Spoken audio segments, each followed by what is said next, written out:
Hello, everyone. Welcome to the stream. Say hello to Twitch, everyone. Hello, everyone. I know Angie's here. She's just being quiet right now. Hi, Brandon. How are you? I'm doing well. Angie's actually made a mistake and didn't have a drink, so she's off Shame. fixing. She's off fixing that. Shame. Even I have a drink. I have strawberry fizzy water. Hey, I have black cherry fizzy water. Let's go, fizzy water gang. Okay, I'm here. You. Shame on you. Shame. What's up, Hello, Shens? everybody. I just Shens. have book today, so So, for those of you that don't know, LT Shens, or just Shens for short, is a player of one of the in one of my roleplay communities that I'm in, called ICRP or In Custody Roleplay. And they're pretty cool. They're a cool bean. hello. So, I'm excited. We get to have a grand ball of a time. Yes. Oh, Shens, you're just in time for the D&D stream. Let's go. We got the D&D character VTuber on. All right. And she is adorable. You're adorable. No, you're adorable. No, you're adorable. Okay, I can't do this forever. Everybody's adorable. How's that? Yes. No, I'm Shen- not. So, by the way, Shens, if you fall asleep, you can watch the episodes later on YouTube. They come out sometimes a whole week behind, but I'm working on it. I'm totally not 2 weeks behind right now because I forgot. It's been a bit of a busy life here recently. Yeah. Yeah, I think everybody's been busy recently, so Yeah. I just had plumbers and construction and jackhammers in my house. So Jackhammers in your house? yes, they had to jackhammer to get to the corroded pipes. Ah, Hello. it's Brian. Hello. Hello. hello. Are we live? We are We indeed. are. Oh, okay, cool. So, yeah, I am fucking hooked on this goddamn game. Which one? Vampire Survivors. Okay. That game is $3 and it is literally crack in the form of a game. Okay. Yeah, I've seen other people playing it. It's so much fun because it's so simple. What Is is it based on Masquerade or is it its own thing? It is its own thing. It is made by one guy. Okay. And it is an homage to all of like the old school Castlevania and like apparently there's also a bunch of like references to other games. Like there's a Devil May Cry reference, there's Bayonetta references, there's Castlevania references, there's D&D references. It's ridiculous. Oh, that sounds awesome. And you don't press anything except for the control stick. I might have Everything is auto fire. So it's bullet hell. And every single run is only 30 minutes. I've been replaying Pillars of Eternity as a version of Chrysanthemum, except that all the gods in that game are just batshit, so not exactly the same. But Yeah, Pillars is kind of that way, unfortunately. yes, I made her a priest of Wall, Okay. which is very different. Some odd reason I thought a priest of WoW, and I thought it was a priest of Wah because of Warhammer. Ah, Because I usually play Orc Boys. yes. I like Orc Boys. Orc Boys get to Dhaka.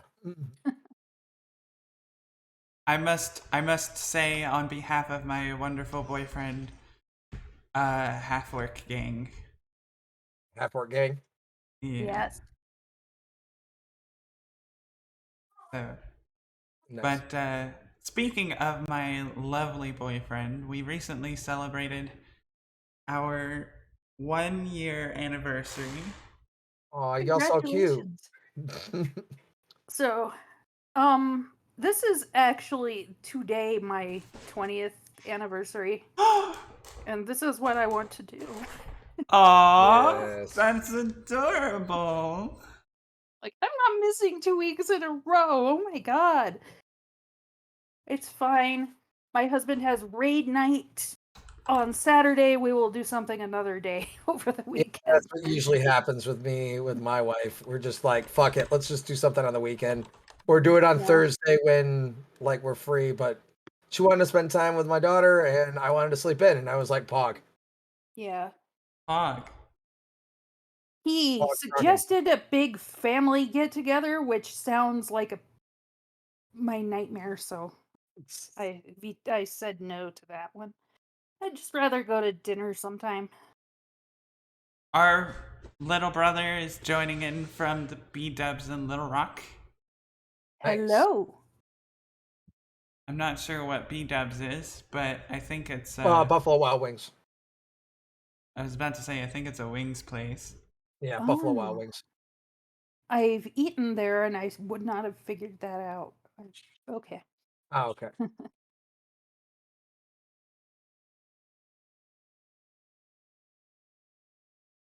So, how's everyone's week been? I've been all right. Blame I got to go to mine. work tomorrow. Exhausting. I'm off Oh. tomorrow, thankfully. I was like, oh my god, I have to go to work tomorrow too. Oh no. But no. I don't. The only thing I did is promise my youngest that we will go to Starbucks because he won a Starbucks gift card. So I actually that have is to. doable. What? I actually have to go into the office tomorrow. Oh, really? Uh-oh. Terrible. Uh-oh. It's okay. Well, let us talk of happier things. Speaking of Starbucks, I forgot to silence my phone, sorry. But what was I saying? Speaking of Happier things. Starbucks, I really want a mochaccino, like right now. And it's like, don't get me wrong, mochaccinos are good, but I want mochachinos because I have accidentally associated a person with mochachinos, and I miss the Oh. person that I have associated with them. Aw. So, have I've been going. have you Yes. guys ever done that? Yeah. I have. Although I do it more with songs than with foods. Yeah, songs are really easy to do that with. Yeah. Also, we have a 5-minute recap today, so we're gonna have to start it a little bit early. Yeah. Speaking of which, I need to pull it up and pause it. Here we go.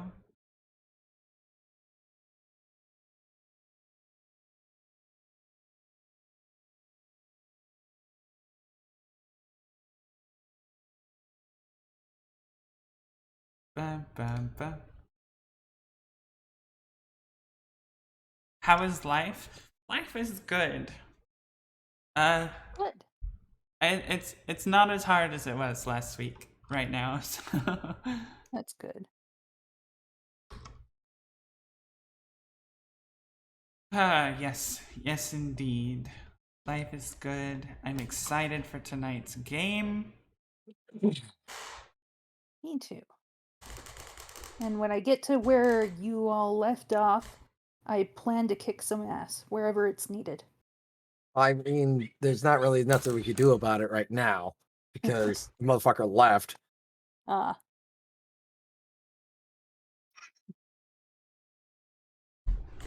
You know what I love about VTubers? What's that? Yes. You can eat on camera and not feel self-conscious about it. Yeah. I wouldn't feel self-conscious anyways. I'd be like, you know what? Screw it. You are not usually self-conscious. Oh yes, I At least am. not. On No, I mean stream? Brian. Oh, Oh yeah, absolutely. Like not since I've been playing with you. Very true. That is Yes, the- Ashley, you and I think both get that a little bit. cause like who? I ask this knowing that there is inevitably someone who will, but who would want to watch somebody play a game and eat food at the same time? Like, I'm sorry, but like I know that I'm a messy eater. Like, I'm not trying to be rude to anyone or to myself. Like, but I like my food. And Fair. it got to a point where I was like, okay, I can't just stream 4, 6, 8 hours at a time anymore, because that's what I used to be doing. I can't stream that long without eating. That is a long time. So I'd eat on stream, and then I'd feel bad because I ate on stream, and I was like, I don't like this. So I started looking into the VTuber thing, and I really, really like the VTuber thing. What is going on in the background? Somebody's Oh, my wife watching a is- sitcom. Yeah, my wife is watching something. I was waiting for the canned laughter. Let's see if we can figure out what she's watching. Muted myself, so now. No! You weren't supposed to tell us. I know, it's Never. the king and I. Most likely it's something either like funny that she's usually been watching, or it's a Korean drama or something like that. Ah, so She's fresh. seen The Great Queen Seongdeok. I can't fucking pronounce it. But it was a really good historical drama. She doesn't actually like the historical ones that much. Oh, okay, damn. She is more into the she's more into the action ones, so it's like Goblin is like her favorite one of all time. Okay. Goblin hasn't been. I remember you as my second. I can hear your voice. And then Descendants of the Sun.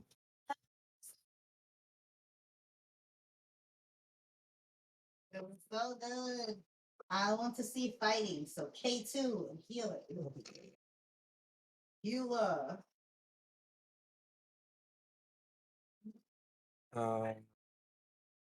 Must level up. Did you level up? No. Yeah, I'm playing Vampire Survivors right now while we're doing this. Oh, okay. We're waiting Oh, around. that's why you're not talkative. I was like, why is Yeah. Brian not talking? Yeah. Brian always talks. Yeah. Well, at least I don't actually sound like crap anymore, so I'll take that. Put down the addiction. I take a little bit of crap. I'm a little bit crappy now, just not a whole lot. So I'll take it. All right, Brandon, what do you have to drink? You said it was fizzy water? Black cherry fizzy water.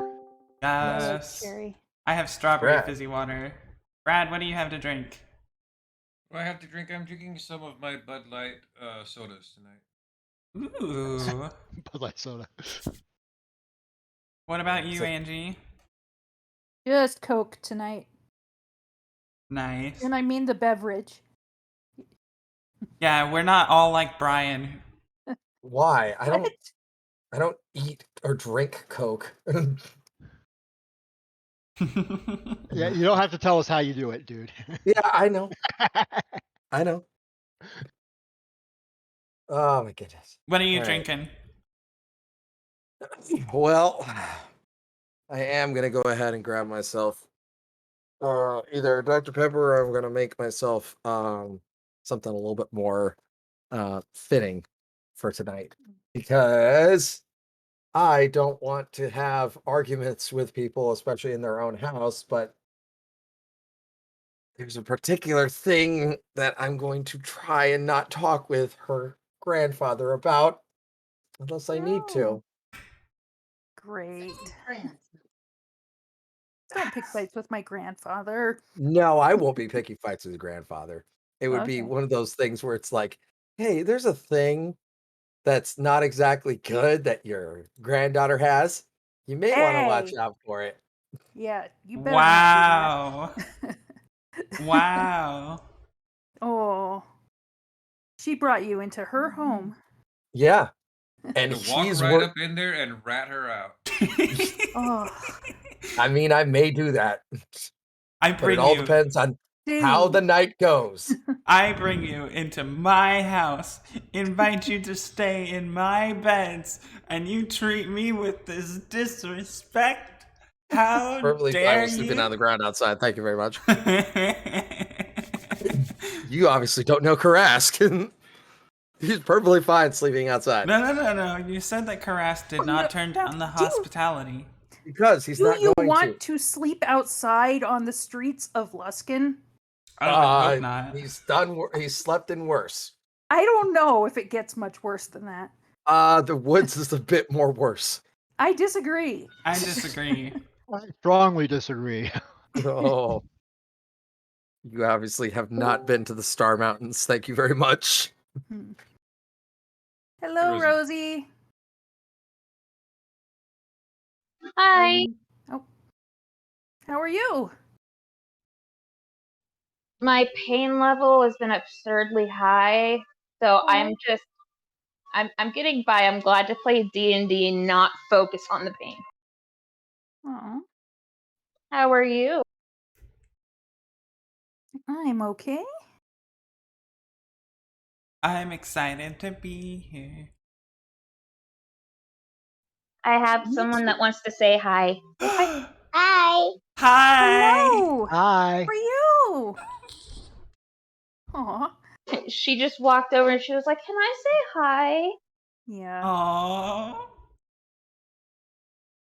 Your someone is gonna melt my heart. Yeah. She's good at that when she's being sweet. Aww. So I've been listening to the R.A. Salvatore books, The Uh-huh. Legend of Drizzt, and I'm pretty far along in them, and I just realized that we're in Luskin.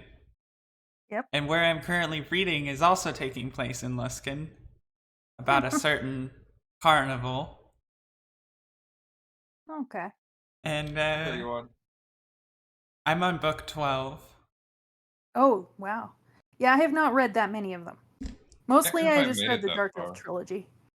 I think I got to somewhere around 7 or 8. The And one where Wolfgar is working as a bouncer for a tavern. I was Yeah, a, that's book I mean, 12. I was a Jarlaxle fangirl, and years ago I am guilty of creating an illegitimate daughter of Jarlaxle. I'm sorry. Nerd. Very fangirl. So I was young. I want to say big spoilers. So hopefully anyone who comes and watches this gets the spoiler warning. Okay. But Brad, Yeah. the tavern that Wolfgar was working at, are you talking about the Cutlass? I don't remember. It's been quite a while since I was reading through the Oldit series. Okay. Probably. Okay, because I'm on that book, which is book 12. So, but yeah, I really hope that I don't drop any bodies. Although you did say last time that I was quite full, so Probably quite full, yeah. I told you whether or not you chose to partake, you and Lazarus might be kind of full. You promised you will not seduce my grandfather. I did promise that. I did not, however, say that I wouldn't like eat him. Like I promised, I didn't Excuse swear an you? oath to it.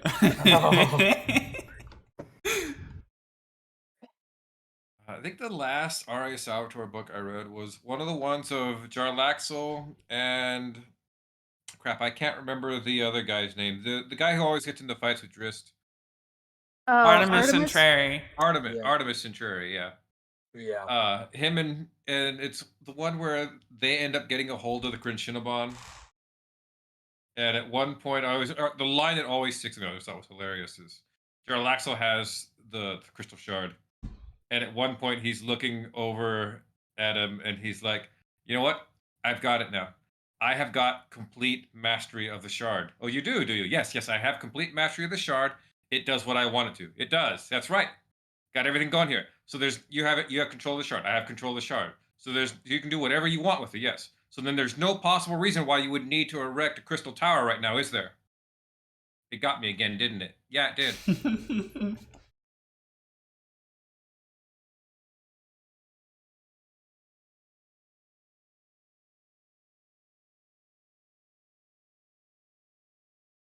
That's funny.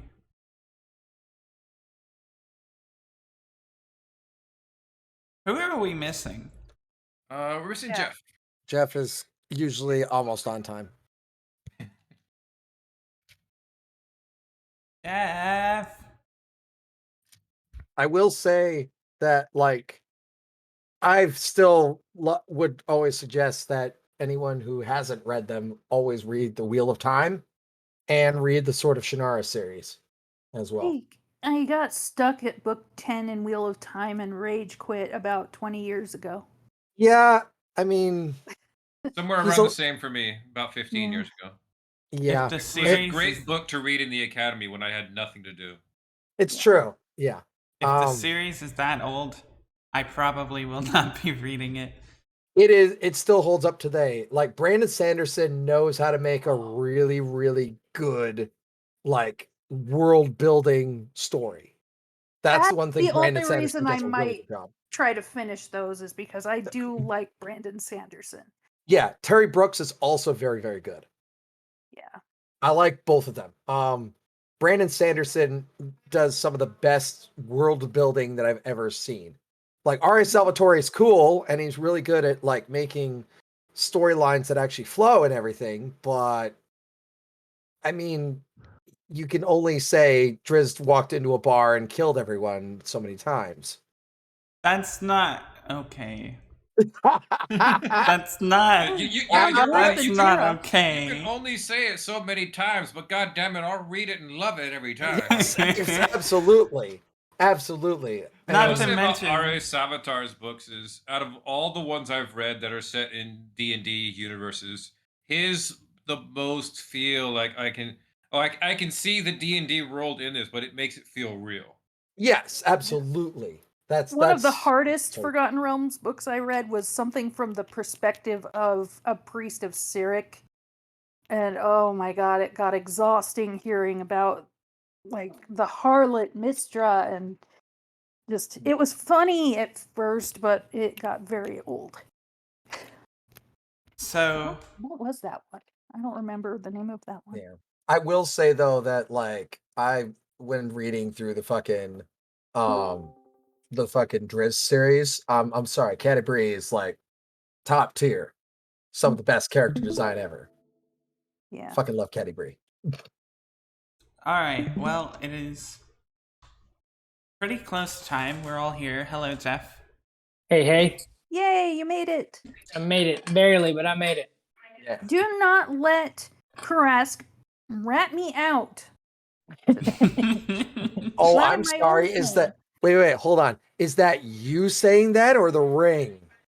Oh I am all me.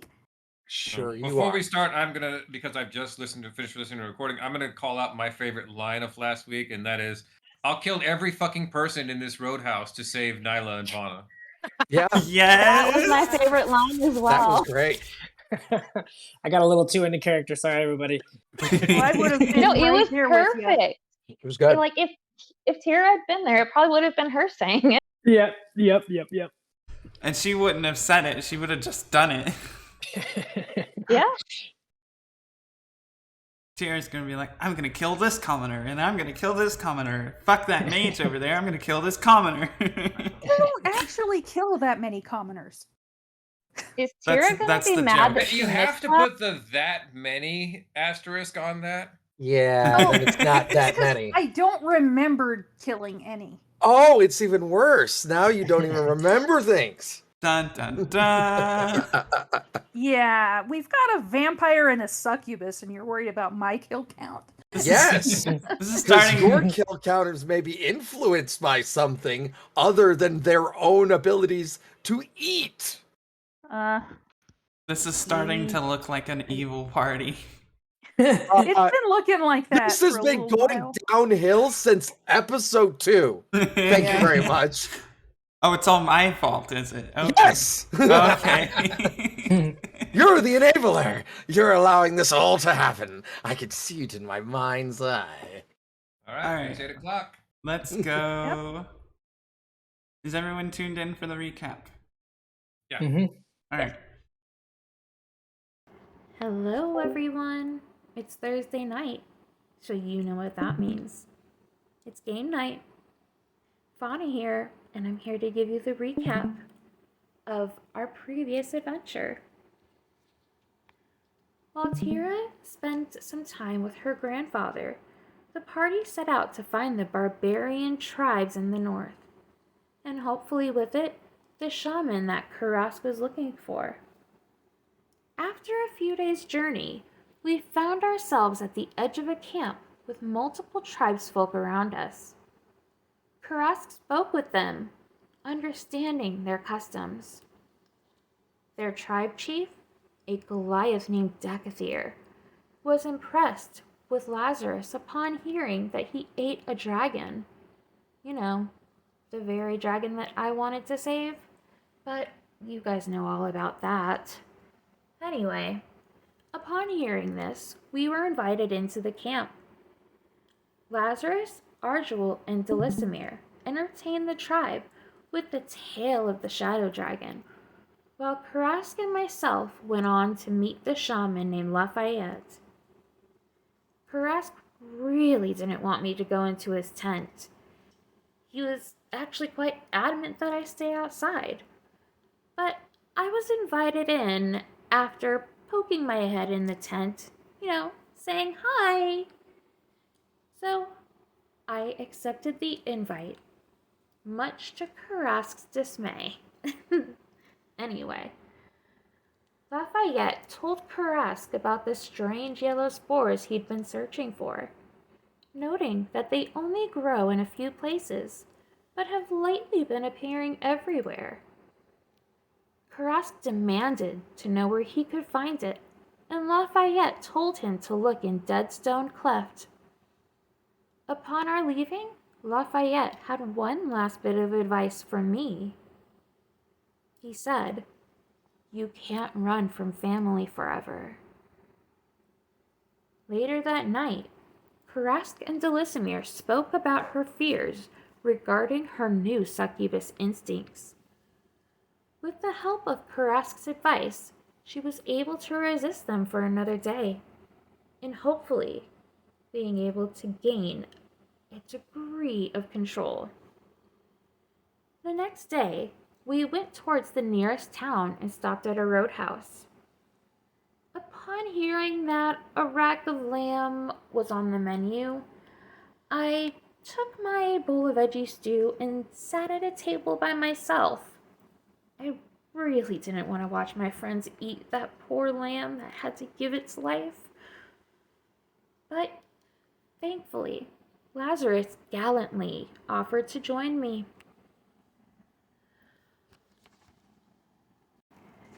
Meanwhile, the rest of the party was approached by a handsome stranger. He introduced himself as George Reynolds. Kurask knew of his reputation as a nonsense bounty hunter who never gave up, who went by the moniker of Knight Rider. George told the party that there were bounties out not only for myself, but also for Nyla, set by the noble who wanted Nyla for his menagerie.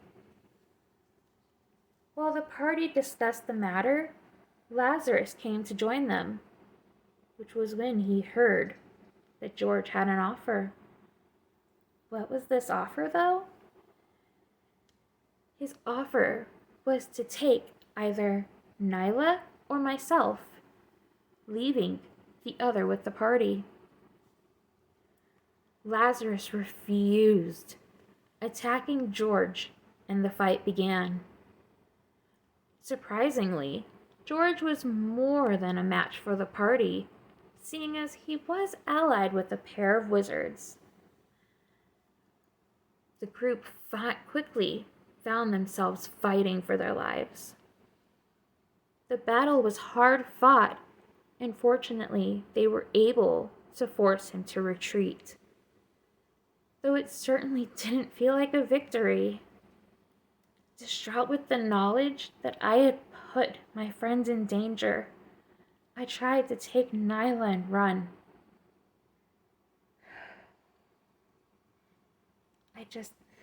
I saw no other way out.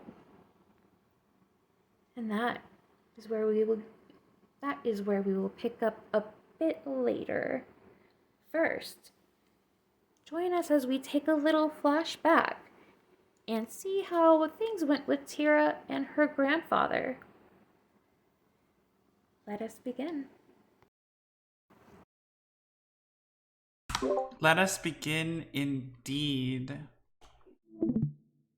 Brad, take us away.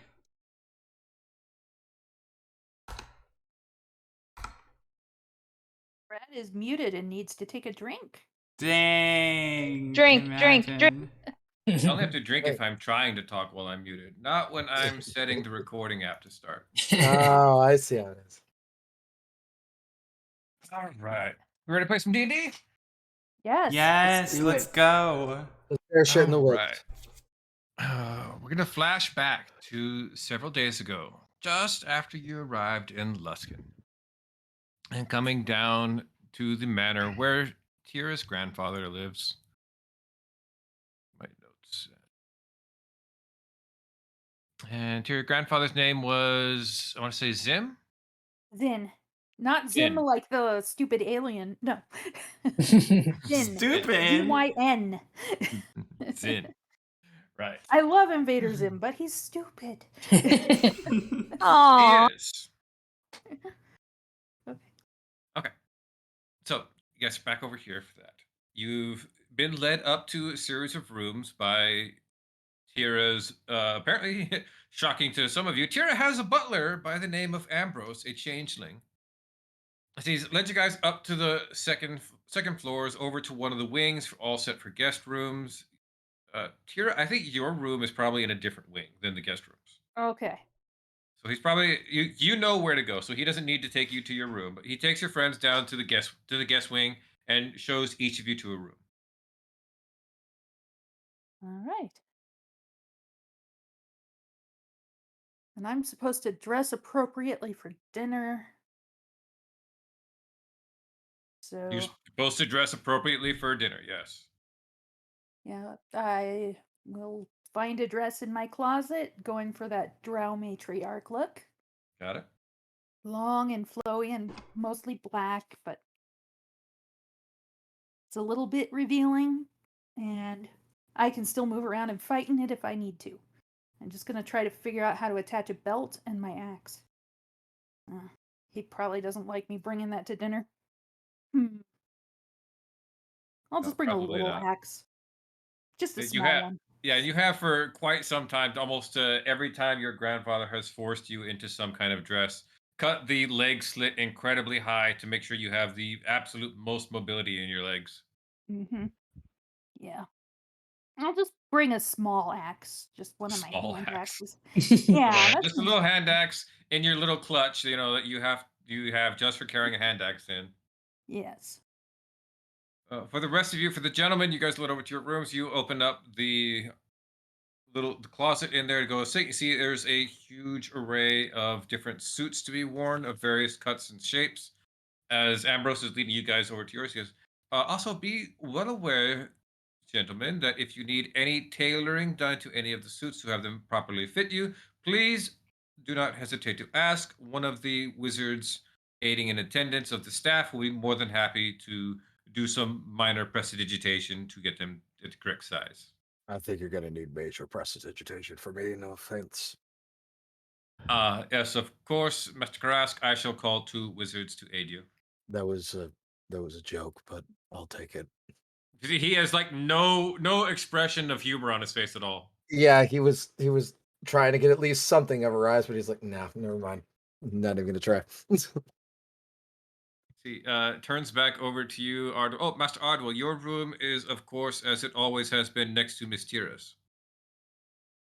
All right, very well. What about for the the- ladies? For the ladies, he leads you over to another series of rooms in that same wing. You open it up, and you have these very nice rooms. They are lush and lavish. They have nice, huge beds with the 4 posters and the whole drapes that come across them. Each of your rooms also includes a bathtub that is set off to the side. Ooh. Nice.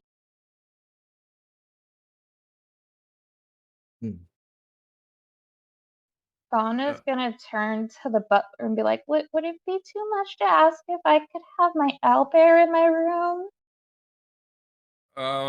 Roll me a persuasion check. Okay. Here we go. First one of the night.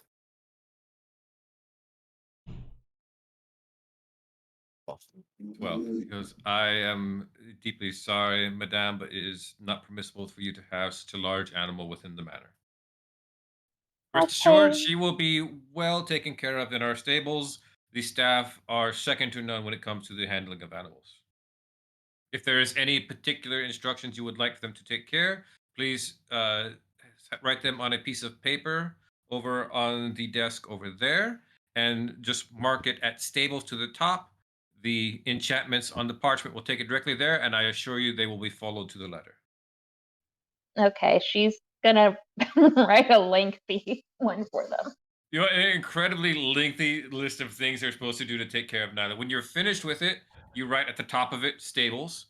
The whole parchment rolls itself up and then collapses down into a ball, pops up into a pigeon, and flies out the window. That was pretty. Fauna spends the next 10 minutes writing small little letters to each of you just to watch them turn into pigeons.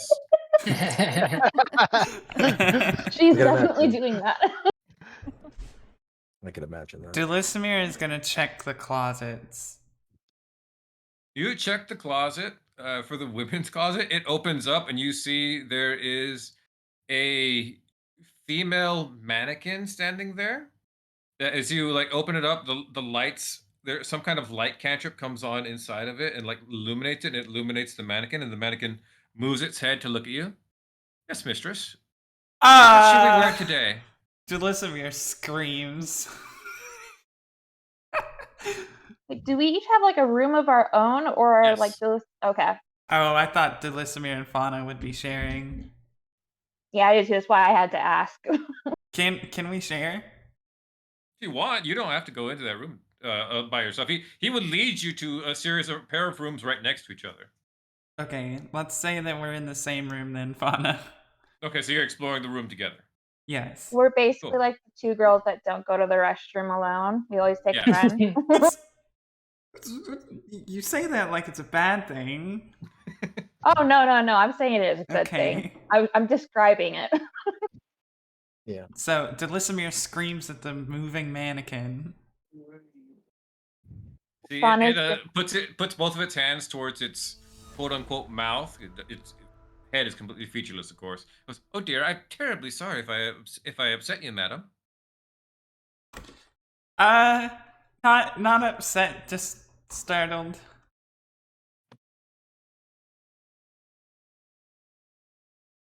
Kira has probably broken one of these, like her first time being One? here. Hmm. I have in my mind to have you roll me a d12 and see how many of these you've broken in your time here. Oh, Do sure. it. Do it, do it, do Okay, it. okay.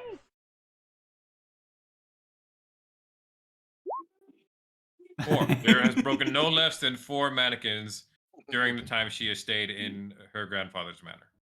Nice. Delisimir is going to describe out a very elegant emerald dress to the mannequin. Very lovely. She takes a ballerina like pose, or her arms kind of outstretched, and you see from the walls these shimmering bolts of silk just start to move on their own, and strands begin to flow out of the wall around to the mannequin, start stitching and lacing themselves up, and it forms this full dress that matches your description. Something like this?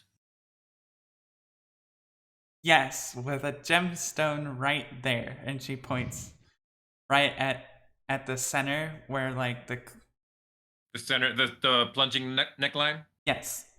What kind of gemstone would you like, miss? Ruby. Ruby. See, she doesn't have, again, there's no features to her face, but around the eye area, it flashes green, and she says, "It'll be here momentarily." And you hear a knock at the door. Delisimir rushes to the door. You rush to the door, pop it open. There is a Warforged there, dressed in butler's livery, holding a closed case in front of him. Madam, you ordered something. He pops the case open, and there are 10 different rubies of various cuts and sizes. Oh my god, I can't. Oh. Delisimir is losing her shit right now. Would one of these please you? Yes.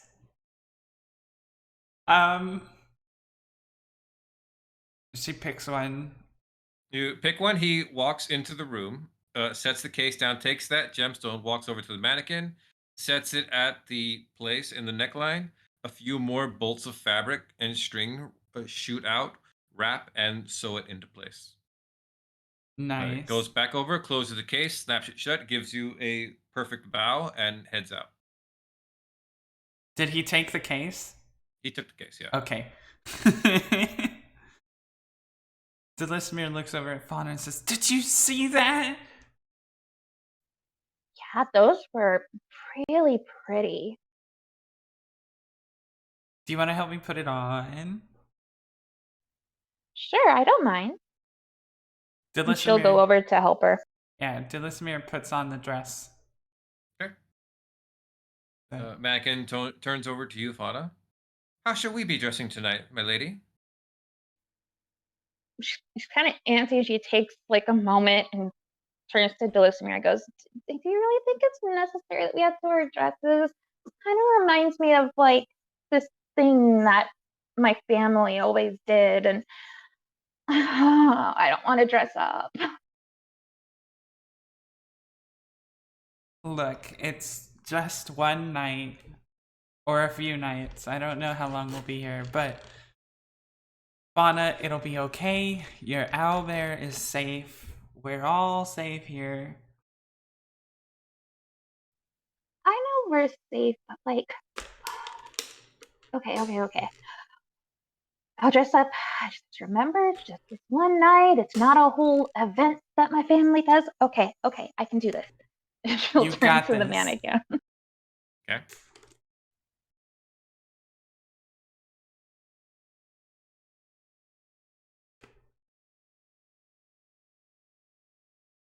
What does Fauna ask for? I want a dress where the top is like this nice stitched in dark green, and then like the whole, well, not princessy ball gown thing, but it's got like the nice bottom, and it's green and it shimmers. She's like stumbling over her words, trying to figure it See, out. the mannequin is like nodding her head and moving. Okay, we had that. You don't want full ball gown, but do we want it still to be kind of voluminous? How far do we want like a trail to lead behind it? How thin do we want to go? a small trail. I don't want dramatic.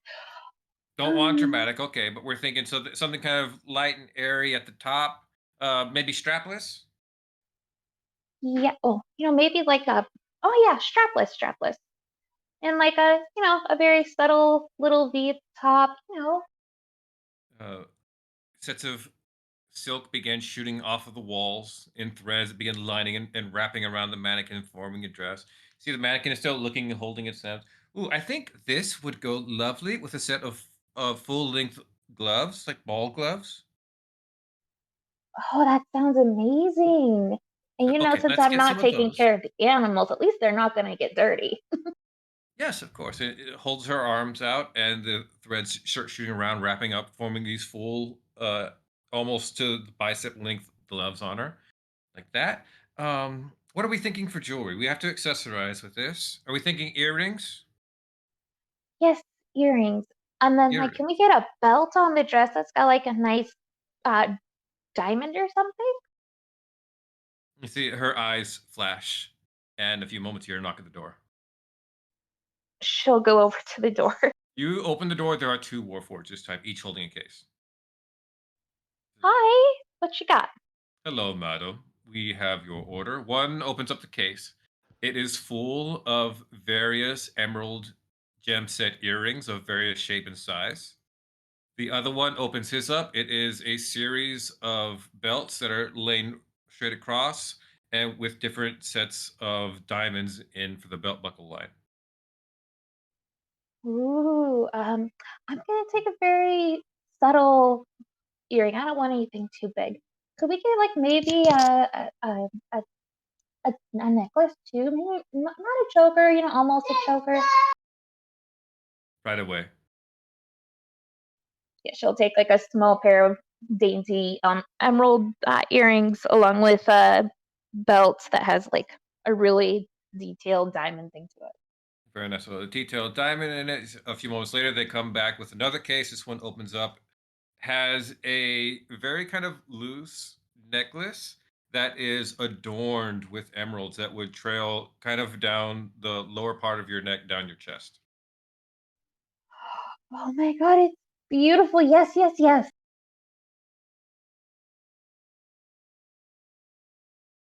Cool. Girls are done. The Well, Lissamir Hop. is loving that necklace. I'm sorry. Before we actually get into the rest of the rooms, I'll kind of like pull Ardwell aside. And like, Ardwell, What? if and only if it comes to a point where it is comfortable for you to talk with Tara's grandfather,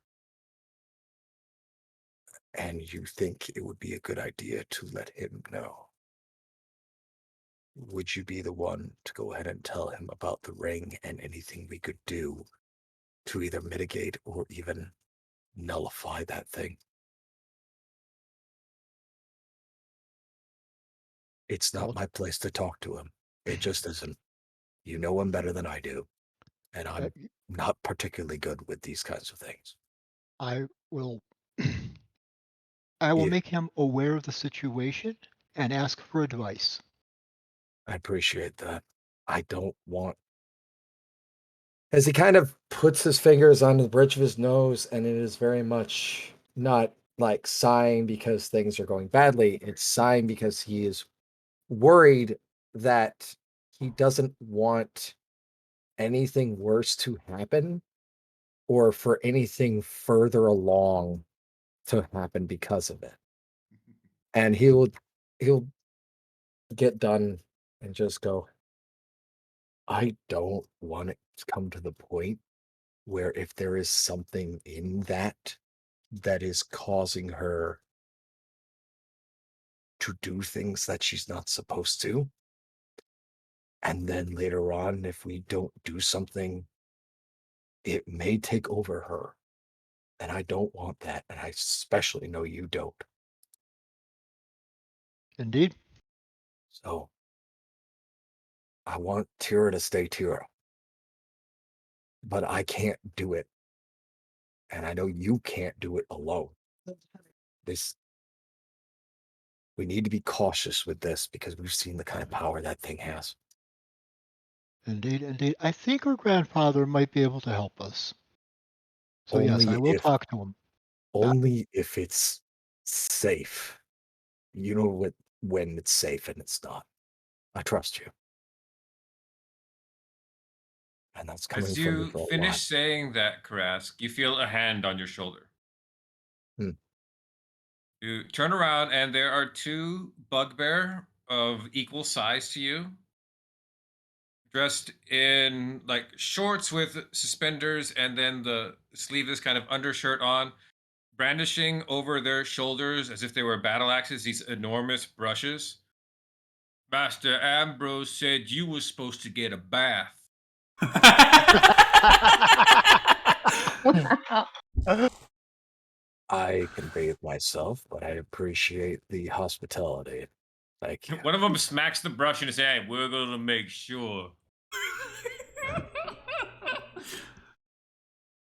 I appreciate everything that the Lord of the House is willing to do for myself. Lead the way. Thanks, Anne. Thanks, Orko. Have a good bath, Karask. By the way, when he says I trust you, you feel kind of a weight behind those words. He really means it. And that's hard to come by. Cool. So, Karask, you would go and get the full spa treatment from these two bugbears to make sure you're scrubbed completely clean. All of your fur has been shampooed and rinsed out. Yeah. And by the time you Sure. get done with that, go ahead back to your room. You find there are two. Who do we lose? Craig got popped. Oh, Craig popped. Yeah, Craig popped. That's weird. Usually he's better than that about that. I'm a jerk. Yep. Means I have to do some splicing of the audio if I want to keep it. Anyway, you see there are two young elven women waiting for you as you come in. You say, "Greetings, sir. We're here to help you with your measurements." Thank you. Little on the taller side. Yes, if you would like to pick out a suit that you would like to wear, we will begin doing the enlarge, reducing to the necessary sections. Appreciate it. And Karask will pick out a very modest looking green tunic that goes up to his neck with a sort of a silken rope that's actually used as a belt. Very nice breeches that are usually about like a dark maroon color for his leggings, and very nice boots. But they're able to go ahead and at least head up to about calf length. Got it. No gloves. Doesn't really need them at that moment in time, and doesn't really wear a jacket or anything like that because he doesn't really need to. He's inside. Okay. Yeah, they So do very that. They modest do looking. all. Yeah, they do all the measurements and adjustments to it so it fits you nice and perfect as if it was tailored for you. They redo the boots so they fit on your particular style of feet. Okay. Will there be anything else, sir, that you require? Yeah, actually. I need a length of leather roping for a necklace. I could Right do the away, sir. necklace myself. Thank you. It's kind of a sacred thing to myself and my tribe. Of course. Thank you. See, they come back and bring you a length of leather later. Okay. And while that's happening, Karask will take out his brother's necklace. It's old. It's been around his neck for 15 years. So the leather wrapping is starting to fray and everything. And he will slowly and very carefully take all of the bones and teeth off of the actual necklace itself. And then take out his knife that he has, his obsidian knife, and actually carve a hole in the dragon tooth that he got from the shadow dragon, and will carefully place it alongside a saber-toothed tiger necklace fang that his brother wore as like a centerpiece. So now there's two very large fangs right at the center, and he will wear the necklace proudly after he shines the teeth and everything, as he gives a very, very long sigh as he looks in the mirror and almost sheds a tear. Yeah, that done there is you get all nice and dressed. We're gonna jump over to Lazarus. Lazarus over here. For some reason, your room also had the bathtub over in the corner, and within like 30 minutes, I think Lazarus is sitting in a full bubble bath with two attendants feeding him grapes. That sounds pretty accurate. Yeah. Yes, my dears, more. Yeah. This is definitely whether or not he remembers it accurately, it feels like this is the life that I'm used to. Enough of the road and the dirt. Yes, yes. Bring more grapes, more food. This is quite lovely. I can't believe we haven't More come here in scented a- oils in the bath. There is something right. very almost nostalgic about this feeling right now. This feels like something I could be used to and something I do not want to leave. I would love to come here more often. Meanwhile, you see there are two Warforged attendants that are coming over there, and they're like holding out the suits on the hangers from the closet, like, and like this one.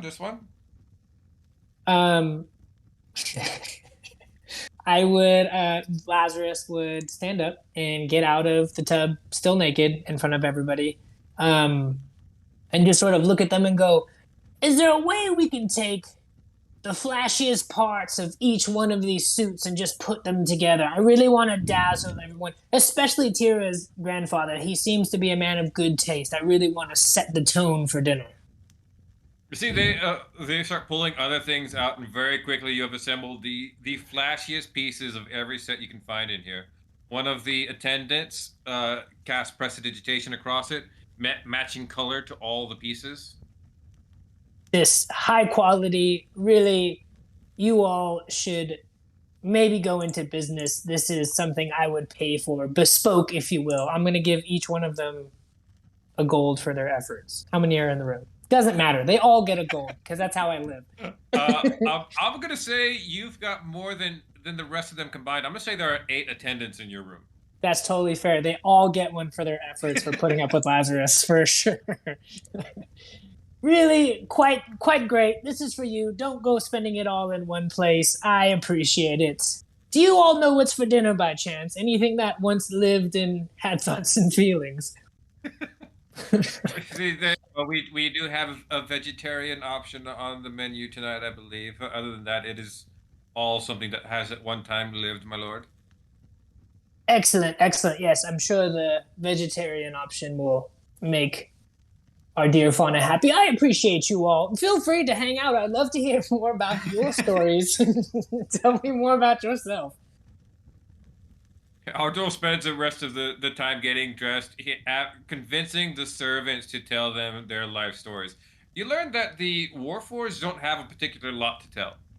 They were conscripted by the Master. The Master kind of found that they were used for various things, but quite enjoyed the fact that Warforged don't really need to rest, so they can be on call 24/7, and they really don't have a problem with it.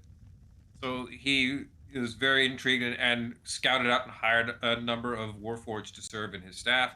The elves are actually apprentices under him. As part of their apprenticeship duties, they're required to serve as staff.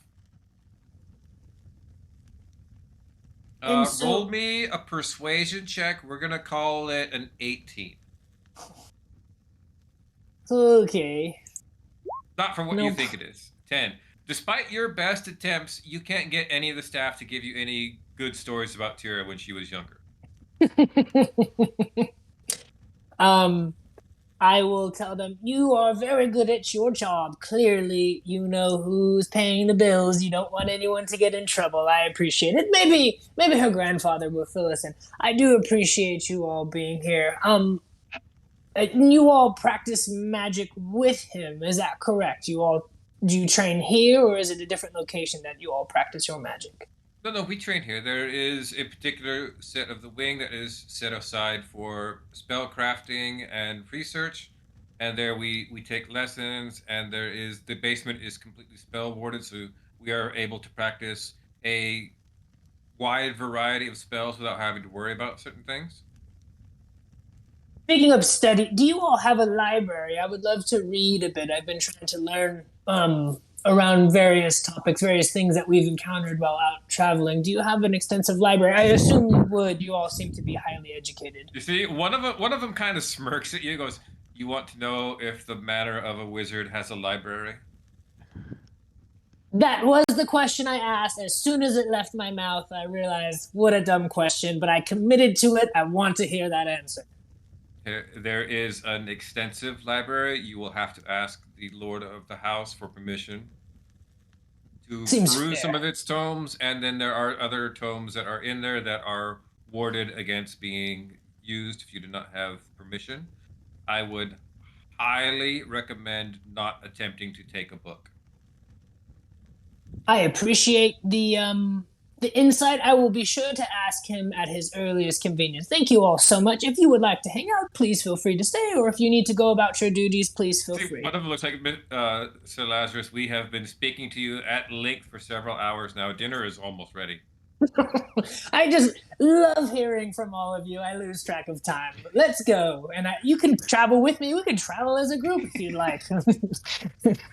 I've got my own entourage. I have to pay them, but You have paid them, yeah. Gonna bounce away from the usual chaos that is Lazarus over to Ardwell. Ardwell, your room is set aside to you where it's been the last couple of times you stayed here. The master graciously gave you your own room here in the manor. Oh, nice. Right next to mine, you said? Right next to Tira's, yes. Okay. I assume there's a nice doublet and a nice shirt with poofy sleeves and a decent pair of trousers already sized up and ready to go for me. Oh, the entire closet is not only things that you have decided for yourself, but everything in there is sized perfectly for you. Excellent. Then I don't have a whole lot to do here, so I will go ahead and sneak out of the house and head to a florist. Okay. Go heading down the streets in Luskin. What do I think here?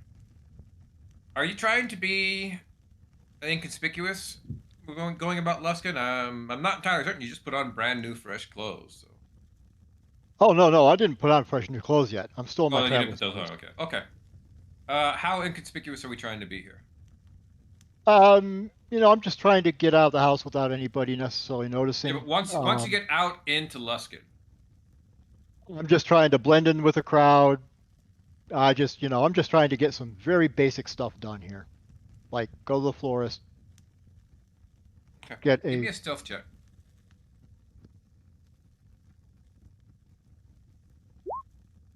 Nine. Okay. Go head down through Luskin over to the nicer side of town where the florist is. See, yeah, come in the door immediately. Is that Mr. Ardwell? Have you come back into Luskin, dearie? I have. Oh, Master Zinn will be so happy that that means his granddaughter Tira is back in town, then, isn't she? Indeed. Oh, I'll tell my husband to stay away from the tavern tonight, then.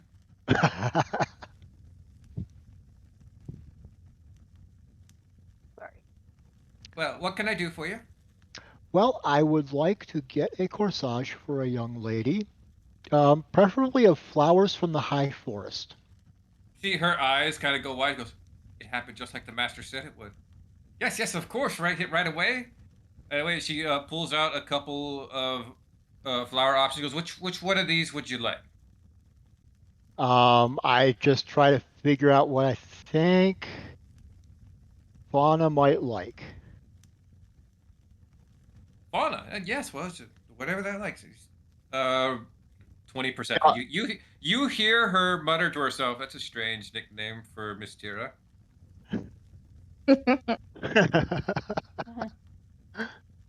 Oh, I'm afraid I'm afraid Zen did not quite get the prediction quite right. She kind of looks at you for a moment and goes, "I'm gonna pretend I didn't hear that, dearie, for your own good." Very well. You can insight that if you want.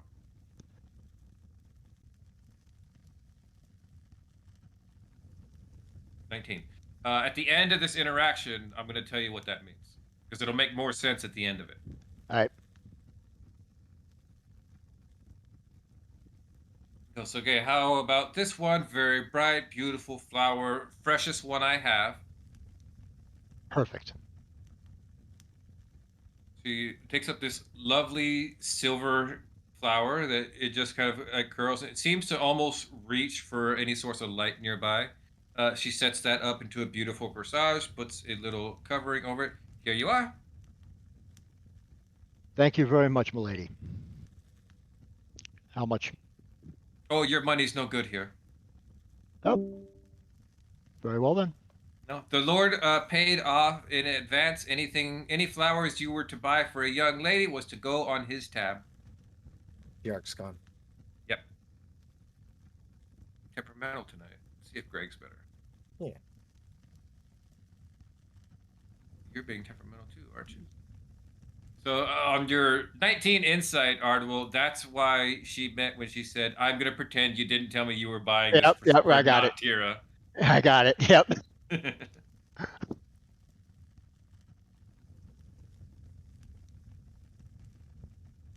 Tira would not know what to do with that. What do I do? Eat it? Like, it's a dead flower. Why? Thank you, milady. And I head back to the manor and slip back up into my room and get ready. Cool. I might even try to like wash my hair and shit. Okay. I don't believe I've missed anybody's little system of getting dressed or anything. Yeah, so if we're good on that, we will proceed to dinner. Let's see. I'm going to be completely sexist in my beliefs here and assume that all of the men arrive well before the women. Yeah, Yes. Fauna would have wanted to Yeah. like curl her hair and put little flowers in it. So yeah, she'd need time. Tira's main delay was just trying to figure out how to affix a hand axe that seems tastefully subtle and won't get her yelled at. Delisimir, having already like gotten dressed first, won't need much time to prep, so she'll probably arrive the first out of all the women. Okay. We're going to assume that all the men, you guys get down into the foyer, waiting outside, where Ambrose is waiting with you guys outside of the door that leads into the dining hall. Delismir comes down soon after. A little bit after that, I'm going to think Tira is finally going to come down with a hand axe that is poorly concealed in a clutch, but completely wrapped up in black silk. All right. And a little bit later than that, Fauna comes down as well.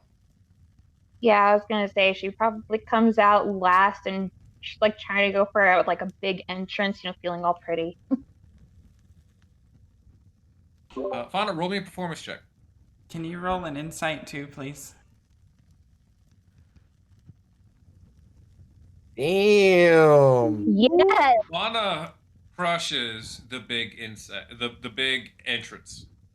Like it's full Cinderella moment That's coming what I down the was stairs. thinking. Yeah. You hear a muffled clap from Karask. Oh God, now I gotta do the huge massive prince thing, don't I? Okay. You're like a sparkly kitten. I start sweating bullets and then slowly walk up to Fauna and like right before you leave, Karask just gives you a light pat on the butt and like, go get him, Tiger. Fauna, can you roll an insight too, please? Okay, never mind.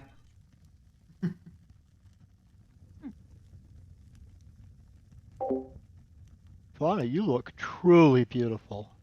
I don't know, but maybe this corsage might go well with your dress. She's like blushing and oh, this is so beautiful. What would she want with that? Tira, shut up.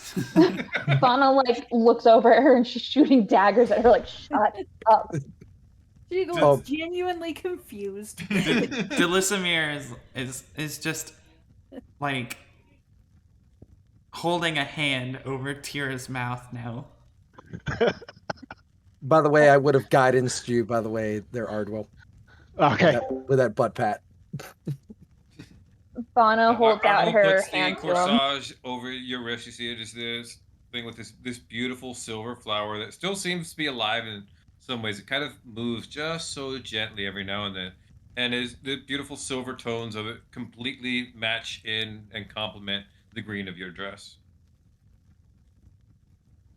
Thank you so much. I absolutely love this. You're welcome. With that, you hear a bell rung behind all of you. You see Ambrose is standing there holding a tiny bell, one arm behind his back. Masters and mistresses, dinner is served, and he opens the doors to the dining hall. Okay. I offer Fauna my arm. And she May will I walk accompany on- you? Yes, please. I'll You look should at. be asking me for advice, Ardwell. Jeez. I'll grab Tira's hand and just go. Just let him have it, all right? I just don't fucking get it. I don't get it either, but you know what? Let's let them do what they got to do. Just look nice in front of your grandfather. Yeah. Put your arm on my arm. Okay. Cool. He does that. As like this is 7'4" bear folk, and you're just kind of like putting your arm up, just trying to kind Yeah. of hold it. I Guys just love how all- awkward it kind of sounded. Okay, you guys come all over down at the table, sit down.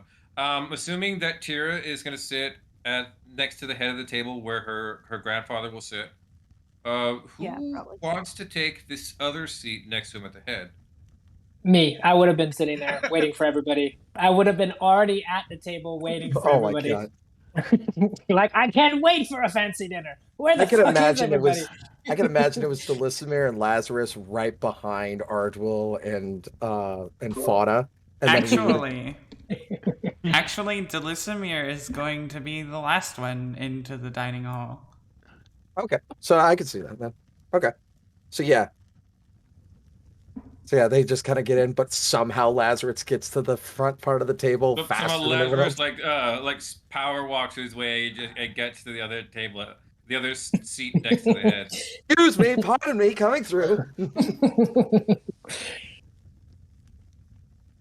You guys come sit down at the table. You see the table holds the perfect amount of seats for all of you and Tira's grandfather, who comes in a moment later. Again, very nice wizard robes that are kind of close and tight on his upper body, so they're not like these long hanging sleeves or anything like that. It's very in almost again a suit cut for the sleeves and the chest area. And he comes in, just says, everyone's here. Welcome to dinner. Please let us all have a seat. And he takes his seat at the head of the table. Oh, Tira gets up and sits back down again. I don't actually sit down until he sits down. She looks slightly flustered as she does that. As he sits down, I help Fauna sit down. Handling the chair behind her type thing. Yeah. He knows how to use a chair, Ardwell. I just kind of look at her and just go, and I give a small thumbs up to Ardwell. Funny. Shoot. Sorry, my kid is. Wondering why Rosie's laughing so much. Yes. Fauna will look up at Ardwell, like her eyes gleaming. She says, "Thank you." Big pretty smile, all blushing still.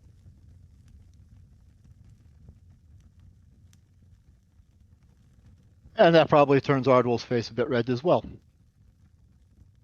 Delismere is unintentionally staring. Staring at who? Or what? Arduel and Fauna.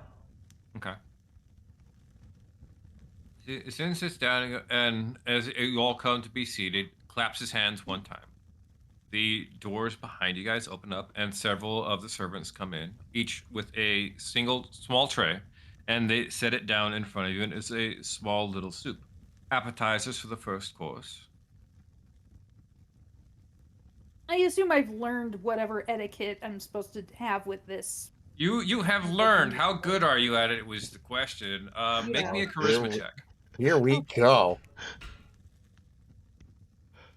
Finding my charisma. Okay. Yeah. You're pretty good at it. Mhm. To probably the shock of everybody else in here except Artwell, is the only other person who's seen you in this mode. You are full, prim, proper, noble lady at this moment.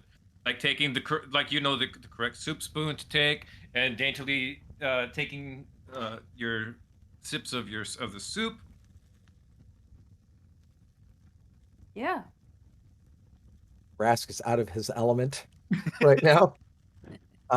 He's going to like slyly open up a small book that he has and of like flip, and just like, fuck, where was it? Etiquette 101. Fuck, that was 2 years ago. Did you sit next to me? Yes. Then Tira kind of elbows you if she notices this, I guess. What? Like, You probably So couldn't help but strange. notice him pull out a book at the dinner table. It's like I'm like slyly putting it underneath the top part of the table. And like you do it like church. Like when you try to check your phone in class. Yeah, it's like a very Yeah. small. It's like a very Tira- small, like okay, hand-sized notebook. Instead of trying to help you with the silverware, I snatch the book and shove it under my butt. So that I'm sitting on it. It was 5 years ago's training. I need that. I'll give it back later. Are you sure it's not going to sit upside your Tira, you see your grandfather looking at you with one raised eyebrow. Okay. Is there something you would like to tell the entire table, Daharil? Oh, I killed a Yeti. It was awesome. It was really big too. And Tira turns this entire conversation completely to the right side.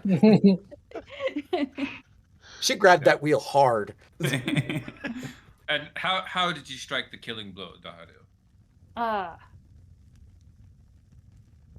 I'm trying to remember. It's Hard hard to remember through the haze of rage.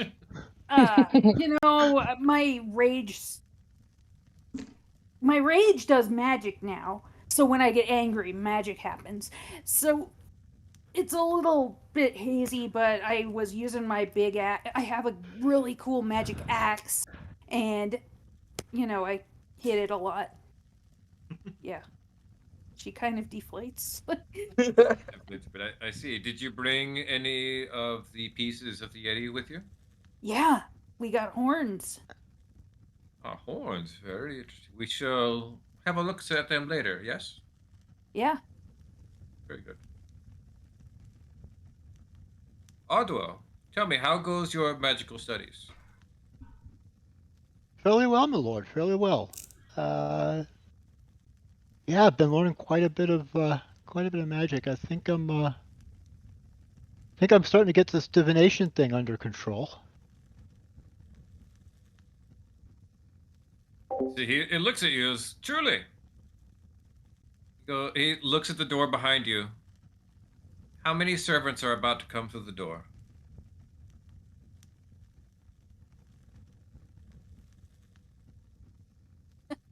Your voice, very nice. Yes. 4 are about to come through the door. 4, my lord. As soon as you say it, the door opens up. 4 come out, each with fresh bottles and glasses of wine. He raises an eyebrow at you, Ardwell, and again that almost imperceptible smile. He just gives you a nod. The red one. The white's too sweet. See, one of them, one of the Warforged goes, "We brought all of the red ones for you, Lady Tira." She grins. They pour everybody gets a glass of wine. They leave the bottles in the little chilled buckets for you, and they collect up your appetizers, which are finished by this point. And Zen looks over at you, Lazarus. Mm-hmm. You, Sir Lazarus. I do like a bold man willing to sit at my right side. Well, Tell me of yourself. I enjoy sitting by your right side. First off, lovely home. I don't want to call them servants. It seems so demeaning. Your students, some of them are your students, I imagine. Your help, really quite lovely, excellent taste. This group found me wandering a bit aimless. I'm still struggling to remember some things, but they picked me up, and Tira actually saved me once or twice. I sometimes have the tendency to get a little overzealous when we fight these creatures, and I find myself looking up at the sky after the fact. But she has saved I had me. to save him from the Yeti. They were quite vicious, but they were no match for your granddaughter. Well, yes, it's been quite. I can do a little bit of magic as well. It's a little bit different than you all. I don't want to demonstrate because it involves usually cutting my hand open. I don't want to make a mess of this table. He nods, goes, trying to remember what the word for blood magic is. Hemograft. Hemomancy. Hemomancy, yeah. He goes, hemomancy, very rare aspect of magic to study. Quite unsuitable for dinner conversation. Yes, perhaps if you stay here long enough, we will have time and you could give me a demonstration. That would be quite the honor. And, I was speaking to some of your students earlier, and they informed me of your rather impressive library. With your permission, I would love to peruse it. I wanted to do a bit of research myself, if that's all right with you. Roll me. Actually, first he's gonna ask, what are you interested in researching? Well, I'm trying to learn a bit more about the undead, possibly fiends. I'm not sure. I know my complexion might be a bit confusing, but I am in actuality undead. I don't quite remember everything that resulted in me. He me. nods to you, goes, I was quite aware of what you were when you crossed the boundaries of my home. I have no doubt, my lord, no doubt. I just could use a bit more information on the subject. I'm not sure if it was related to any fiends or demons or any other undeath sort of things, but they say knowledge is power. So he nods his head. He goes, you would like to research information on undead and on fiends. Are you looking for information for yourself or for one of your companions? He looks straight at Delisimir. Delisimir looks dead away. He actually might be good for you to talk to. I have not asked your opinion yet. Little bit of column A, little bit of column B. Sinks a little bit. Lazarus, roll me a persuasion check. Oh boy. Persuasion. Nope. Or you see, he goes, there are limited amounts of information, historical, for what you are looking for. I will allow you to see under the supervision of one of my apprentices. I trust this is satisfactory. Absolutely. Whatever you're comfortable with, I'm comfortable with. Is it one of these ones? And I'll look around and see if he's like singling out a particular. It's not single. They don't stay in the room. Oh, okay. Then yeah. It says no. I shall send one to you tomorrow. To avail themselves to you. Thank you. I do appreciate it, and I'll just kind of lean back, like leaning away from the conversation. Like I don't want to push it any further and give him space. He goes, since you seem to want to interject yourself in the conversation so much, Daharil, tell me, you brought a vampire and a succubus into my home and had me give them guest rights? He's my best friend. I trust him with my life. She's pretty. Delismere rolls her eyes. She's new at this, and For the she. What? Delismere interrupts and says, "For the record, if I may." He I'm- kind of nods his head towards you to gives you leave. I'm only recently a succubus, and not by choice. What an interesting choice of words. Does anything choose to be what it is? Yeah. I mean, no.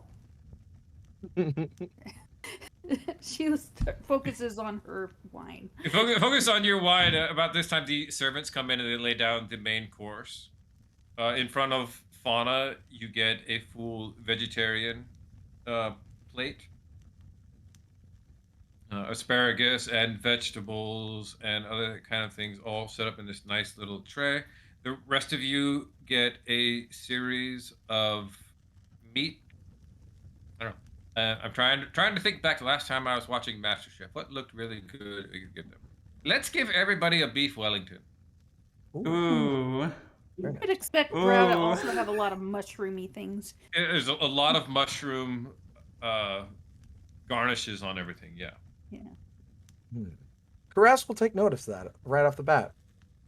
Was I not supposed to bring a vampire and succubus to dinner? You are, of course, able to bring them.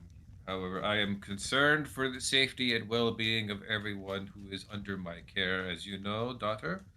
And such, I would like to have a little forewarning before you bring such things home. I didn't know what they were until they were already inside of my house. Yeah. They're my friends. It's a simple matter, granddaughter. There is this fantastic invention that was made some time ago. Odwell, what do you call that instrument that where you take the feather from a bird and a little bit of ink from a flower, and then you transcribe information upon a piece of parchment and send it to someone else? What do we call that? Sending spell or a message or a letter? Yes, letter. That is the word. It's quite simple to use, am I right? Indeed. Indeed, and yet, and he looks back over at you, Tira. I have not got one letter from you in over 3 months. Perhaps We had to leave town fast, and then we were in the mountains, and, you know, they don't have letter carriers. Sorry.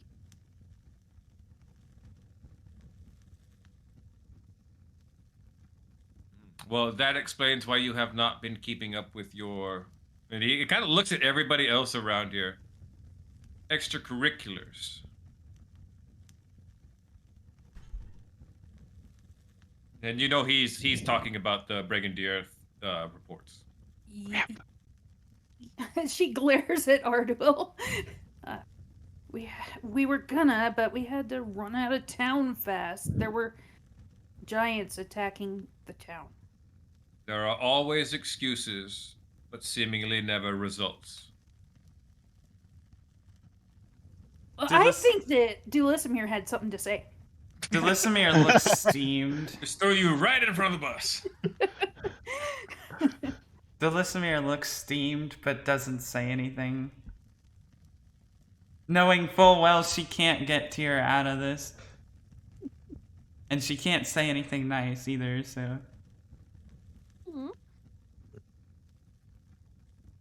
Just mirrors in there. If I can't say anything nice, I better just not say anything at all. Well, she was going to interrupt and then Tira interrupted her interruption. So Sorry about that. That was my bad timing out of character. it's But fine. it's like Tira to do. I'd like to actually figure out what kind of mushrooms are actually on my plate. Cool. Give me a nature check. Cool. 16. 16. You're not sure. Really? They don't. What you can tell is a few weird things about them. They don't look like they've ever seen sunlight. The coloration and the size of them denote something that grew without sunlight. Oh. He'll pull out a second small handbook that's very weathered and everything that is labeled mycology. And we'll flip, and just go, oh. If I may, your lordship. Delismere is gonna smack a foot up onto his lap and just kind of subtly nudge the book. I thought I had the book under my. No, it's You You a had another one of the book. books. Oh, jeez. Your lordship, I was wondering what kind of mushrooms these are. These mushrooms. These are Hecarians. They grow only in the Underdark. That was actually a part of any of my studies that I was actually in Waterdeep with. Should go ahead and write those down. Thank you. Those you studied under which Professor Ryday. Professor Ryday? Yes. Witherbloom. Yes. Yes, your lordship. So I'm currently on my calling right now for the Witherbloom College in I Waterdeep. see. I attempted to enroll my granddaughter in the school as well. She did not take to academic learning. She would make an excellent College of Swords lore bard, of course. She's extremely good in combat. Perhaps I had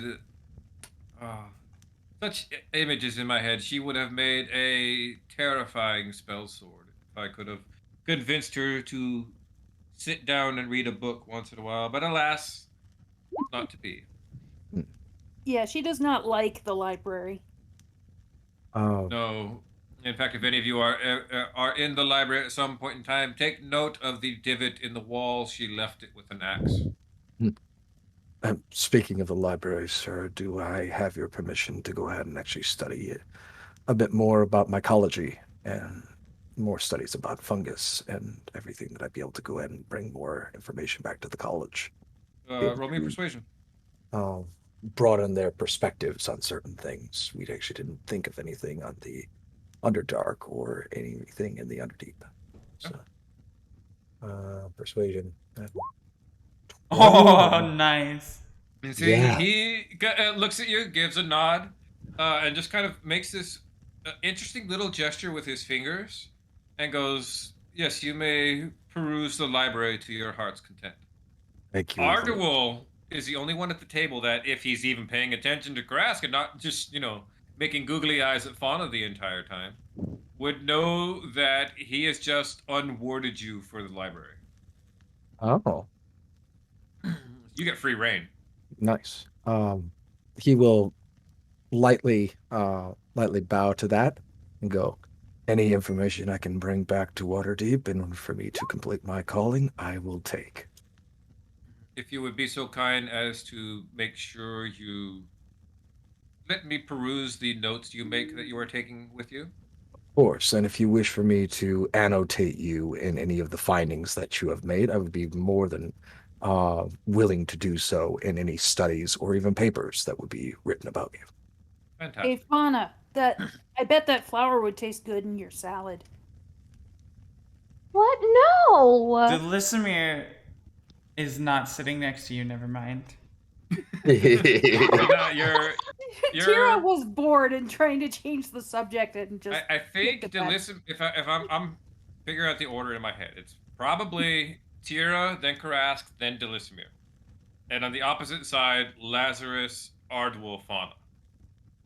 Yeah, I was gonna try to put it on the actual screen. So it's like Delismere is right there, and then Tyrion would be like right there. And then Lazarus is right here, and then Fauna, and then Ardwell. Something like then- that is what my guess Yeah, is. I was thinking that. Yeah.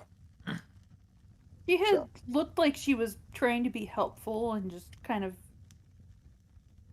sighs. Like, Fauna, are you Fauna, attempting to? Are you attempting to try to kind of not let everyone know how uncomfortable you are with their meals? Yes. Roll me a deception check. Oh boy.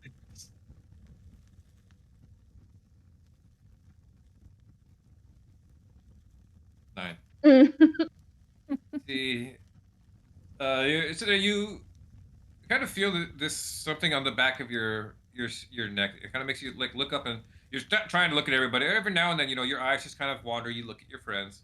You look over and you see Tira's grandfather is watching you, and he makes a gesture with his fingers. He just kind of makes this circle motion, and you see everybody's meal changes to something not meat. I have a question. Uh-huh. Is that for everyone to see or just Fauna? Just Fauna. He's just cast minor illusion on the table. Okay, because Okay. otherwise Tira would have reacted Cried. poorly. Tira would have cried. Yeah. It's now completely obvious how happy she is. Interesting. And Bono will like Miss kind of. Fauna. Or do you not prefer your other name? That's not your name? Even Karask looks and goes, "I'm sorry, what?" Excuse me? She's gonna go a little pale and go, no, I prefer Fauna. I see. I have in the past, on occasion, had business dealings with your family. Really? Yes. Like Karask what? is very much paying attention right now.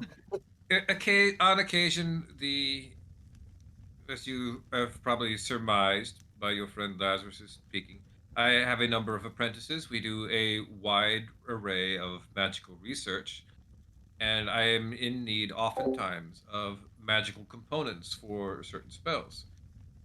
A number of magical components come from animals. Not all the ones that are harvested from ones killed, of course, but shavings of an animal's fur, sometimes a claw or a tooth that has fallen out, these kinds of things. Your family, while not maintaining a huge supply because they allow them to get these pieces naturally from them, do house the highest quality of items. So when they have something in stock that I need, they are always my first choice to check. Your father, he is well?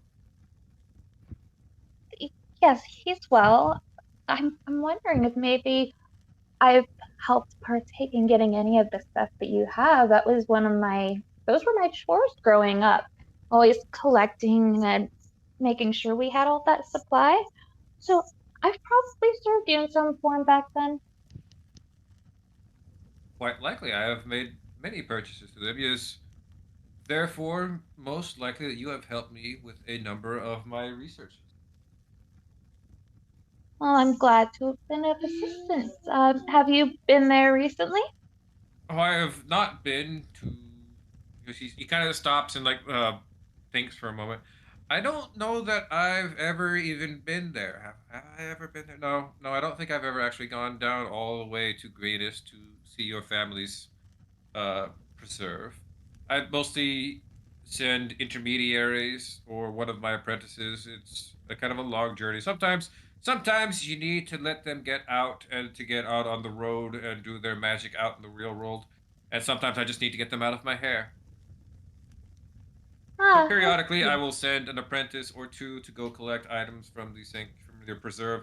Other times, it is simply by courier.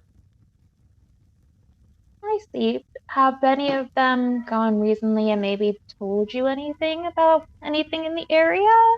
He thinks for a moment later, goes, "No, I don't believe I've ordered one. Well, I did order something from them about a month ago, but the courier from that, wasn't in dire need for it, so we just did a regular courier, which that's like, 3 months, full round trip. So probably won't get word back to that for another month and a half or so." Okay, I see. May I ask what it is they're getting? Oh, they're getting me some griffin claws, a few. I needed griffin claws. I think I needed uh, the powder off of unicorn horn. Sometimes they have that. If a unicorn has shed its horns, Hard to get that it's when it's out of season, but your dad keeps a hidden stock. Sometimes I have to finagle him a bit, send him that wine he likes. Hopefully the courier didn't drink it. I see. Thanks for I needed that. Oh yes, and I needed a couple of owl bear feathers. Oh, Yes, just feathers, right? yes, just a few feathers. I could give you a couple owlbear feathers while here. You would? I would not Yes. presume to ask of such a thing from your companion. When you and your animal cross the boundaries of the house, I could tell you had a powerful bond together. Their hearts beat Yeah. together. Do they truly? They do. Fascinating. But a couple of feathers wouldn't be a problem, so I would be more than happy to supply those to you while here. I would be more than happy to pay you full market price for them as I would your father. I know, as one of my dearest friends' grandfather, I won't ask for anything in return. If you insist, then. I bet she'll kind of bow her head and she'll eat a little bit. Rask will actually kind of fondle the actual shadow dragon tooth. And remember he had an extra one that he had in his pack because he got two. And he'll look Yeah, at I kept one. I think I put it on my necklace. Yeah, I believe so. Mhm.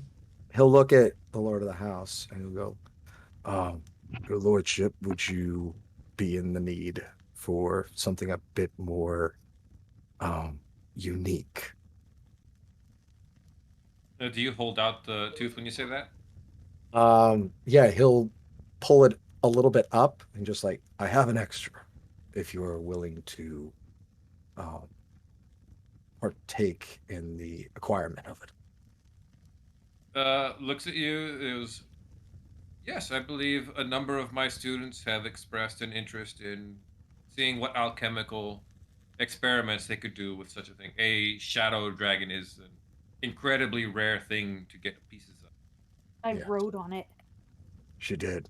And my shield is actually adorned with the scales of it. I probably have a few extra that are wailing around in my alchemical pouch. If you would need it, I'd be more than willing to part with them. Oh yeah, and Lazarus drank it. I did. And I his ate it. eyes changed color. Do you know what the hell would be up with that?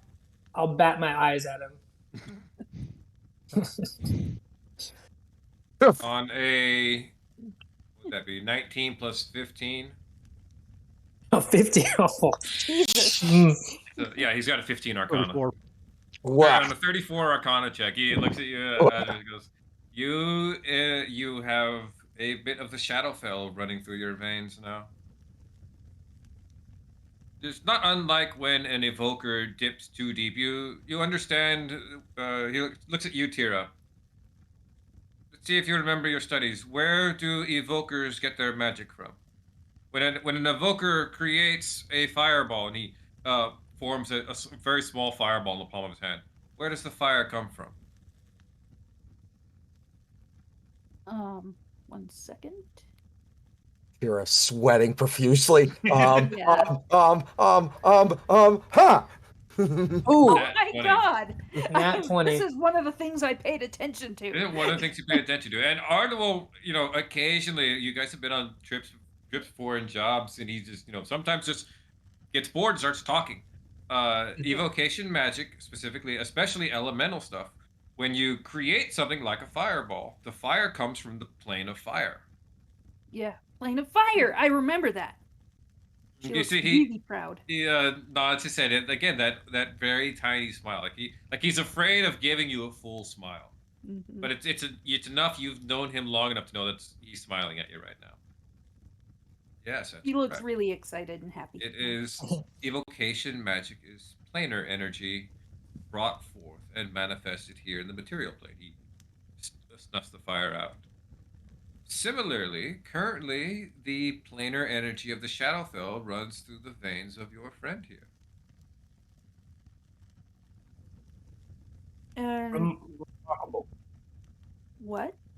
I said, it's quite remarkable. I did not know you had this kind of knowledge, Tira. This is very impressive. She just beams. But what does that mean in practical? In Practic- practicality, Yeah. I What does would that struggle mean? to say. I'm not certain I've ever heard of a being with so much shadow energy running right through their veins.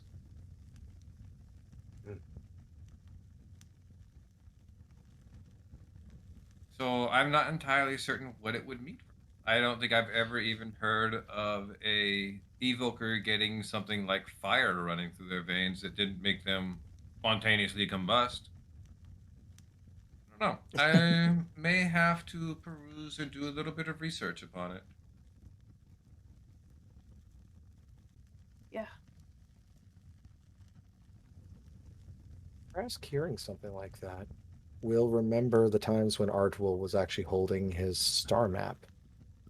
And he will bring it up and just go, it would be interesting to have your opinion about that as well.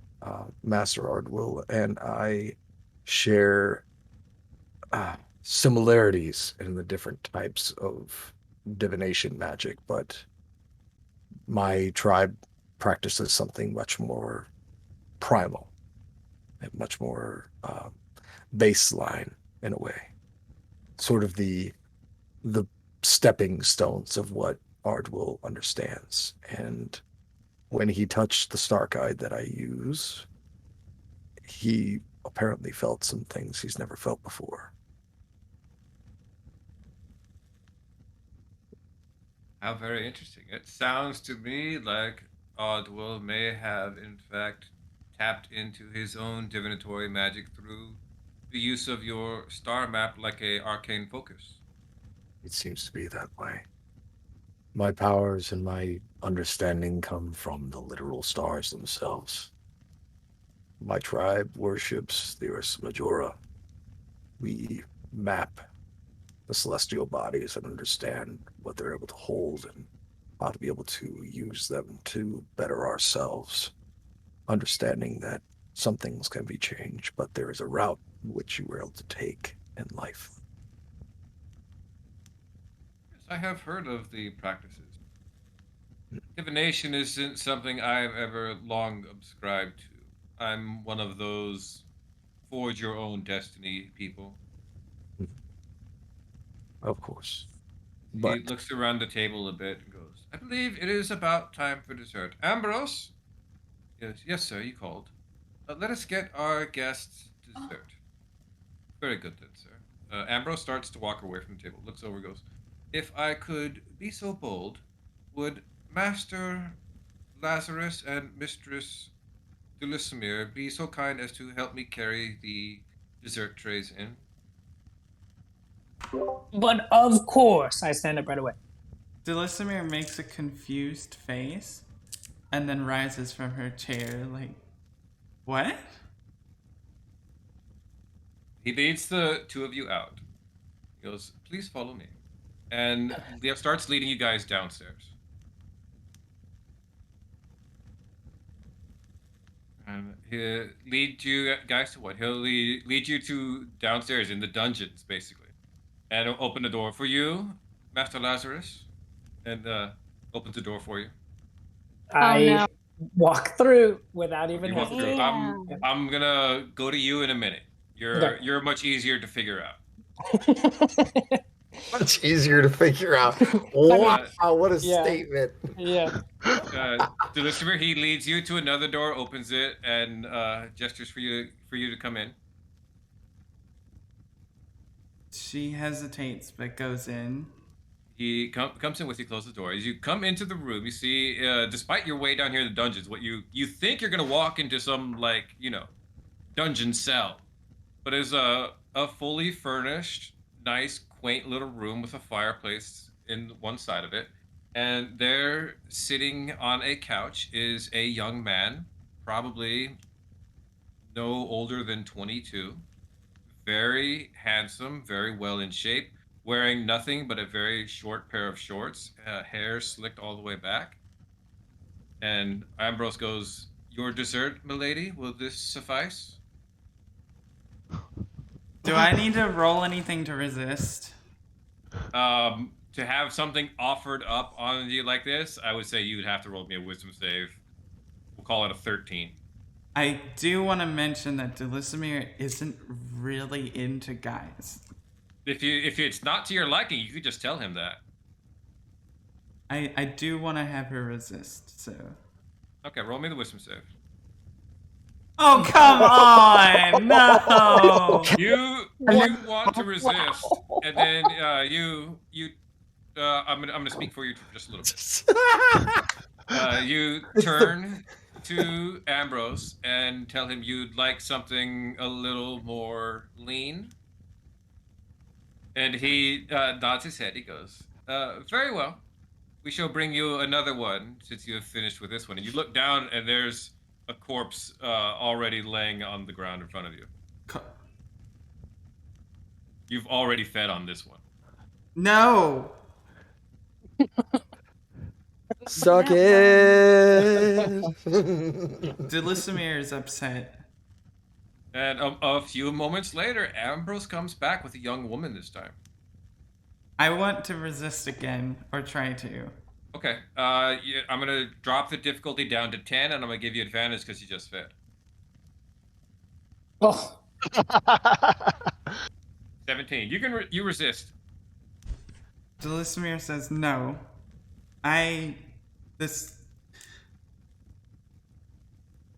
She's very morally conflicted.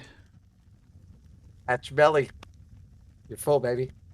You see the young woman there seems almost hurt by your rejection. She has this very short, kind of 1920s flapper style cut of her blonde hair, that like a bobs that goes out a little bit, and she just kind of like awkwardly shuffles, goes, I'm sorry if I'm not what you like." No, Or I no. guess if you just want to take like a small bit, that's fine too. Delisimir shakes her head no, and it's like, it's as cliche as it sounds, it's not you, it's me, it's the morality of this. That's you don't have to worry about that. We volunteered for this. You're going to die. No, that's fine. The master resurrects us afterwards. So you could do whatever you want with me, and it's okay. Uh-oh. Oh. The favorite Uh-oh. words. Are you really gonna pass up on that? Are you really gonna pass up on a no holds barred, I'm okay with this? Are you sure? Because it is not comfortable. No, it's fine. I'm getting paid a lot for this. She looks at the butler as her heart rate picks up. He goes, "I'll leave you to your privacy," and closes the door behind him. The dress comes off.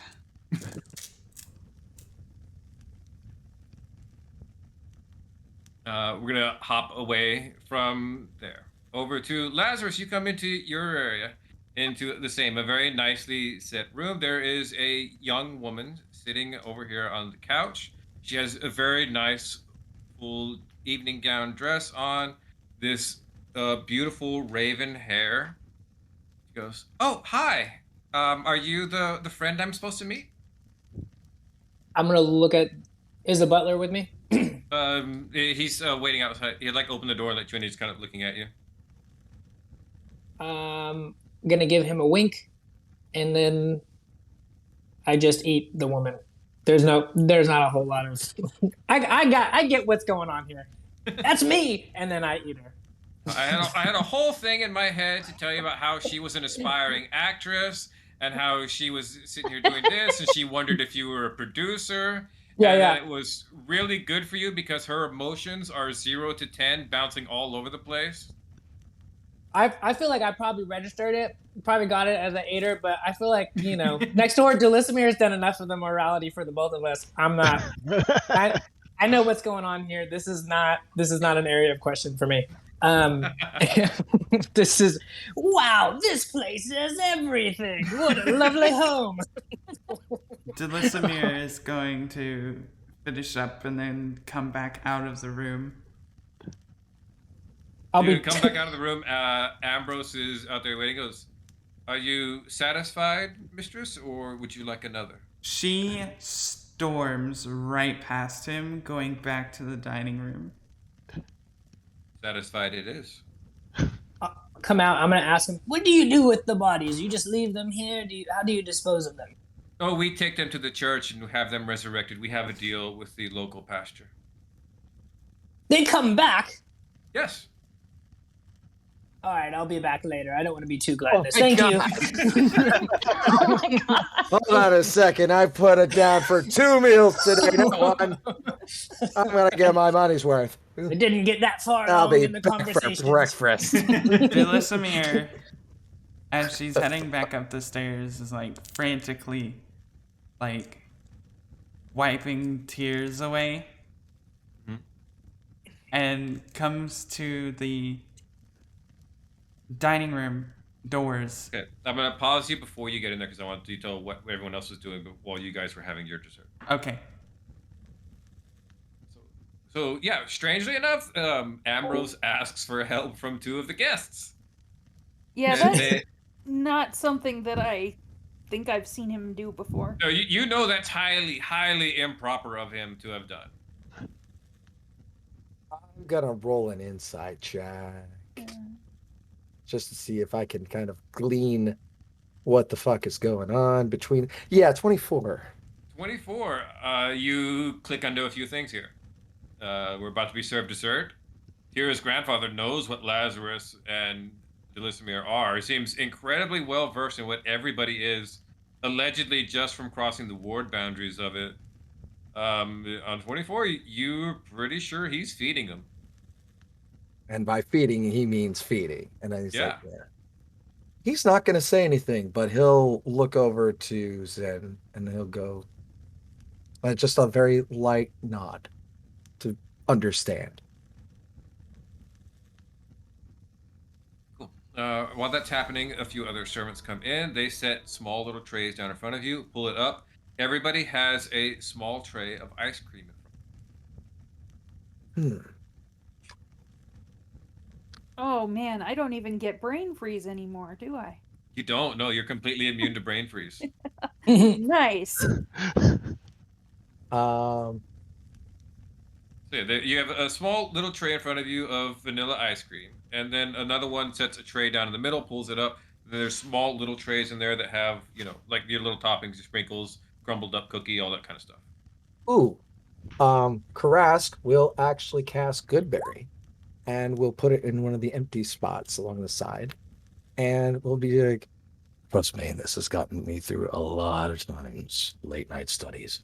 As he will take a little bit of some of the almond shavings that are on there, crush them up alongside a couple of the good berries, spread it around the actual outside, and then put like a couple of lines on top, as well as a small amount of chocolate syrup. And he will start to dig in. Zin holds out his cup of ice cream to you. He goes, "Would you mind terribly? That looks delicious. I would like to try it." Of course, it's got a very mellow flavor to it, but it kind of tingles the back part of your mouth, sort of like a raspberry. I found that Goodberry is a very good substitute for certain berries when you don't have them. As he'll spread it around as he squishes one of the berries. That's quite delicious. Tira's more of a sprinkles person. Like overuse of sprinkles. Overuse. Yeah. Like what? I bet you and Fauna probably are like the sweeter the better. Yeah, Fauna is like a kid in a candy store right now. She's going, I like back home, ice cream was only for special occasions. We couldn't have it any other time. This is amazing. I never got this when I was growing up with my tribe. This was every other Thursday at the school. They did it for Well, all the it's quite sports. difficult. You have to enslave an ice elemental and slowly shave pieces off of them. Oh, so that's how they did it. Okay. Yes, if you hear screams from the kitchen, it's the ice elemental again. Oh, no He's kidding. wonder. No, he wasn't kidding. And he will actually think of the students that were actually at Lorehold, and having to go ahead and have that as one of their parts, and like, so that's why some of those students came out with frostbite. Okay. Yes, I heard tales of times when the senior, in order to do what the quote unquote senior dare, somebody would have to lick the ice elemental. Oh. So that's what happened to Berthen. Razi told me about that. They had to he will start laughing hysterically, just like they had to they had to put a leather like strap between his tongue and like flick it off like it was a bow and arrow. Oh, she said that a part of it flew and hit across the kitchen. A couple of archers looked at it and says it's a terrific 10. Oh. All right. Tira and Lazarus are just about to get back. Give me 1 second, guys. Let me just rush. I'm not Tira. Tira, Delismir and Lazarus. Sorry. Okay, I'll be right back. Oh, while we are waiting for Brad to come back, Jaden William, thanks for the follow. Great game, gal. You too. Welcome to the chat, both of you. Hello. Hi. Hello.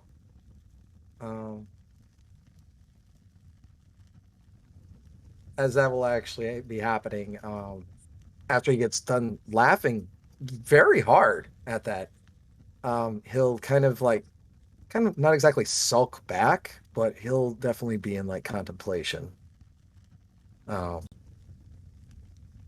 And he'll kind of take a small little bite, chew it up a bit. He'll just go, God, I miss him. I wonder how he's doing. He should have graduated by now, but knowing where things going, he may have wanted to stay an extra year. I wonder what Fauna's doing. I wonder what Fauna is doing as well. Are they doing spoon to spoon? Yeah, Because, what's going on they in there? did just mention right that they over were there. torturing an ice elemental for this ice cream that she was gladly eating a second ago. It's not an animal, so it's not, fine. it's an elemental. Yeah, it's not. Oh, okay. Perfectly fine. Trust me, if it was an animal, she would have had something to say. And she's like, oh, it's an ice elemental. Yeah, fuck those guys. Yeah, fuck those guys. Yeah, It's like when she was like, we can either have Lazarus eat this pig or we can go kill a goblin. Well, fuck that goblin. right? Pretty much. Yeah, cute animals all the way. Come on now, guys. Cool. You You see guys a are baby otter? sitting here enjoying the ice cream in this little ice cream bar you guys have set up, and the doors over to the side open up, and Delismir comes walking in. Delismir bursts in. She's not hiding how upset she is. Ras will look at her directly as he is like spooning a thing of ice cream and just go, you feel good? You You have want some? some nerve. I would suggest that you take You're- his hospitality. You're paying people to die. It's not permanent. And yes, I have some nerve making sure the guests in my home are well fed and taken care of. Exactly, Delisimir. Delismir looks at Karask and says, You're okay with this? Yes. Because of the fact that A, he is a well-respected member of this entire group. B, he is one of our members, family members. And C, he is a extremely well-versed wizard with many connections. So when he's going to feed you, and I picked up on it, I did not say anything because of the fact that I knew you were going to be taken care of and the person was going to be taken care of, as to make sure that both parties benefit. I consent. It's not like Delismere, it's a problem for them to die. I mean, the ones that die from you go out quite joyously for themselves. The ones that your other friend Lazarus, well, they die screaming in a different way. I'm gonna walk through the door at that point. Picking your teeth. Yeah. Pat your belly. Yep. Oh, are you all eating dessert? What are you having? Ice cream if you want some.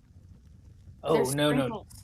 I'm plentiful. I had actress earlier, so it was I quite filling.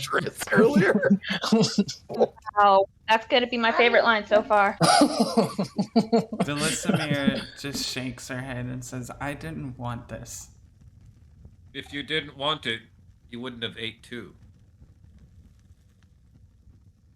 Ew. She shakes her head and says, no, I Just didn't want this. understandable. Yeah, But do you know this- do you know if of a way to help her control it more? Perhaps there are some ways, but for the goings of now, I will not have an unfed succubus roaming about my home or traveling in the company of my granddaughter.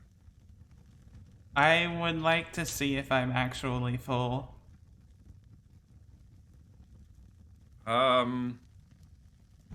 How do you Fed on two young people, which would be at the highest point of their vitality. This was by design. Yes. I think you are probably as close to full as you have ever felt. I see. Okay. You went to Golden Corral and you just went whole hog.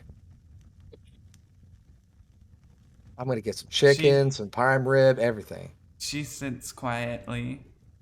Mm. I pull out the seat for her and just like, it's fine. All right. She whispers to you, it's not fine. It's fine for the moment. Would you like some ice cream? It's got good berry in it. There's sprinkles. There's There's also sprinkles. sprinkles. Would you like some sprinkles on your side? She cracks the smallest smile. I don't have to be a grumpy old bear all the time. Kira has like a small literal pile of sprinkles on top of her ice cream. Jira Yeah. has a little bit of ice cream with her sprinkles. Yes. Yeah, pretty much. Absolutely. Delismere looks across the table at Fauna and then at Ardul. I Fauna's don't... like, Go ahead. oh no, go ahead. I want to hear what you were gonna say. I don't think that Delismere has the capacity to hide her small twinge of jealousy right now. So Aww. Brass will kind of look at her and they're gonna kind of see that and just go, just let them have their moment. letting Okay. them have their moment. Then don't worry about it and stop looking at them. I'm not. We'll talk later. Okay. Eat some good berry ice cream. Oh, I should talk to you a little about the extracurriculars later. See, your grandfather Ardul. nods his head. He goes, "Yes. Why don't we adjourn to my study? We can discuss that." He says, looks to the rest of you. Goes, "If you will excuse the three of us, thank you for joining me. It is so rare that I get to have nice company for a nice dinner, especially one with my granddaughter. It was truly a wondrous occasion for me." Thank you. Before you go, Yes, Mr. Lusimir? I apologize for my ungratefulness. Hey, will Your you come talk to apology me is wholeheartedly accepted, Mr. Lusimir. because I know I need to apologize to you too, and I wanted to talk later. We'll She's talk talking later. to Delisimir. I didn't hear the first half of what you said, but she, I need to apologize and I wanted to talk. yeah, she says we'll talk later. Okay. Thank you for dinner, my lord. Really, truly. I love these high class dinners. My favorite part is always when we reach the point of the dinner when you reveal everyone's secrets. You did a masterful job, really. I did not know half of what was going on with this group. You, excellent job. We should do this again. Well, perhaps with that, may or may not have been trying to impress you all well enough to get you to stay here for a few days so that my granddaughter would be here for a little bit longer. Perusing your exceptional amount of the library. I mean, it's then more than yeah, it's so adorable. It's so subversive but adorable. He just aired everyone's dirty laundry, and he's like, "I hope my granddaughter hangs out." Yep. Yeah, I hope you all enjoy all of this. Me spoiling the shit out of all of you so that you'll stay here in this home and keep my granddaughter here with me for a little bit longer. that was incredible. Meanwhile, may I offer up things that I know about you and let it be left in the air? Yeah. Fancy Cool. dinner etiquette 101. Well done, Brad. Delisimir's the first one out of the room. Cool. You immediately get up as he gets up from the table and bids you all adieu, and then leaves with Tira and Ardwell to go head to his study. Yeah, Delismir, you like pop up and are like out of the dining hall. Mm-hmm. Where do you go? She actually steps out onto the front porch. Okay.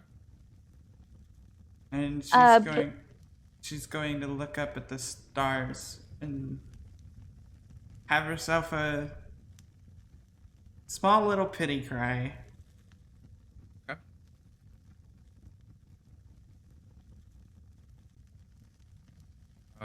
What about the other two of you? No, the other three of you that are still in the dining hall: Lazarus, Fauna, and Krask. Before Ardwell would have left, Fauna would have said, well, maybe after this talk we could go for like a stroll together or something. Sure, I would love that. Shall I meet you down the stables? Yeah. Give her any more dead plants.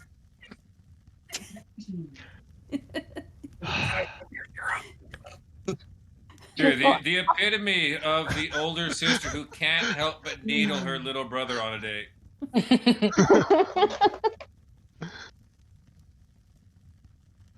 I'll have him Fauna back will here just soon. kind of. I'm gonna call you Kitten from now on.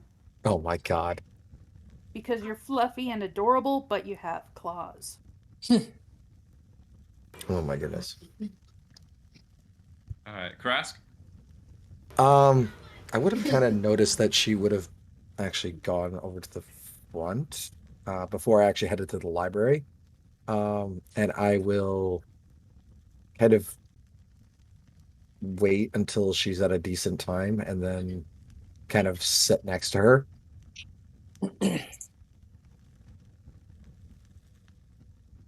And I'll still have the, Lazarus. I would have, when it was socially appropriate, left to go to the library. Once everyone had left to do their thing, I would have gone to the library with one of the assistants. Cool. You go head down over to the servants area. You find, you look around a little bit. You go and find the servants section. You see that the servants are all having a nice time. Dinner has been all done, so they're like off the clock now. So they've started breaking out the other wine that they're allowed to have, and are having themselves kind of a relaxing party. You see, like they see you come in, they're like, "Oh shit!" Like when you're breaking early before you actually shut down the restaurant. Yeah. Yeah. And I walk in. like the boss walks in. The fuck are you doing? Oh, I don't mean to disturb. I was gonna go to the library, but one of you needed to escort me, or two. I can't quite remember. I'll wait. What are we doing? What are we talking about? What's going on over here? And I'm just gonna pull up a chair and sit with him. Cool. We're gonna do that. Let's go get Tira, Ardwell, and Zin taken care of. That'll free everybody else up to finish everything else up. You guys follow Zeno. He come into his study. Both of you have been here before. Very, very nice room. His private collection of books on the wall. These two, a very nice, deep red leather, high-backed chair that sits right in front of the fireplace. He sits down in it, flicks his hand, and another pair of chairs appear off to the side of it, one for each of you. Tira, as you come to sit in here, something catches your eye immediately. Okay. Above the fireplace is normally this big oil painting of your grandfather. It's not there Mhm. anymore. What is there instead is the large, completely bleached white skull of a black dragon missing a couple of particular teeth. Hmm.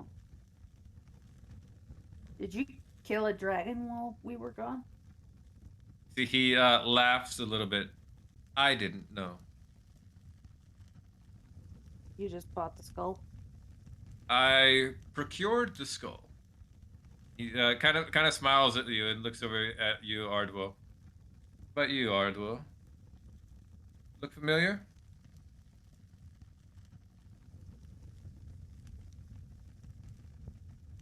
Is that the shadow dragon we killed?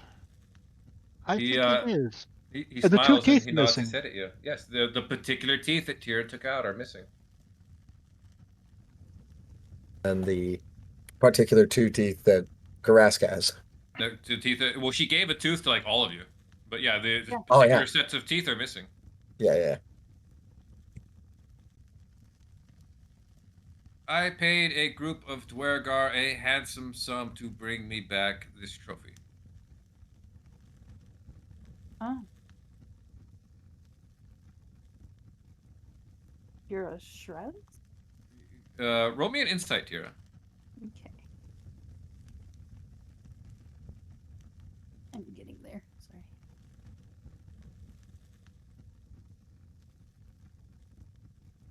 11. You're not sure what this is. This is weird for your grandfather. Why would your grandfather take down this, this space above the fireplace? It's a very important space in a study. It draws all the attention of everything. Your grandfather has taken the photo of himself down and has instead put up this skull of this dragon that you and your party slayed. It doesn't make sense to you. Why? Why do you have it here? I mean, I know you used some for your experiments, but No, none of this has been used for any of my experiments. This is here so that when I have friends or compatriots of some of sites that come in here to discuss business with me, they can sit here in front of the fire. I can gesture to that when they inevitably ask me about it, and I can say, "This here is the dragon that my wonderful, sweet Lotha Dahil slayed." And with this, I can say how proud I am of her. she is like, she would be blushing if her skin tone allowed for it. She just kind of looks away but smiles. And if you ever repeat that to anyone, I will deny it. She nods. Sorry about the reports. Yes, I have expended a number of favors to keep the two of you out of trouble. Now that we are here, though, it sits down into it, and like a glass is just sitting on the little end table next to his. He picks it up, and it just magically fills with scotch. How about an oral report then? Since writing reports is so tedious for you. Actually, my lord, I've written the reports. I've got them with my spell books. We never got to the Dropbox. See, he kind of sighs and like takes a good drink. Goes, Master Oddwell, have you learned the sending spell yet? I have not. I was just You will considering. avail yourself to my library, and you will have that scribed and learned in your book before you leave my home. Yes, sir. Good. Now, are there any other pressing news I need to have that I will not be able to read in your reports, which I expect to have by morning? Yeah. Our handler has had to erase Lazarus's memory 3 times now. Yes, I get his reports. So it's getting a little inconvenient trying to keep everybody out of the loop. I think it would be more practical to let him in the loop. Let them in the loop. You believe we should induct them into Brigandiath? Yeah. Yeah. He takes another sip of his drink and seems to contemplate that. What of you, Arduel? Do you believe the other members of your group should be inducted into Brigandiath? They are trustworthy, and I believe that they would be an asset, especially in helping me get the reports done on time. See, he kind of nods his head and just like rolls the scotch around, clinking the ice within it. And you believe, okay, we have ascertained that you all believe they should be inducted into the order. Do you believe they will?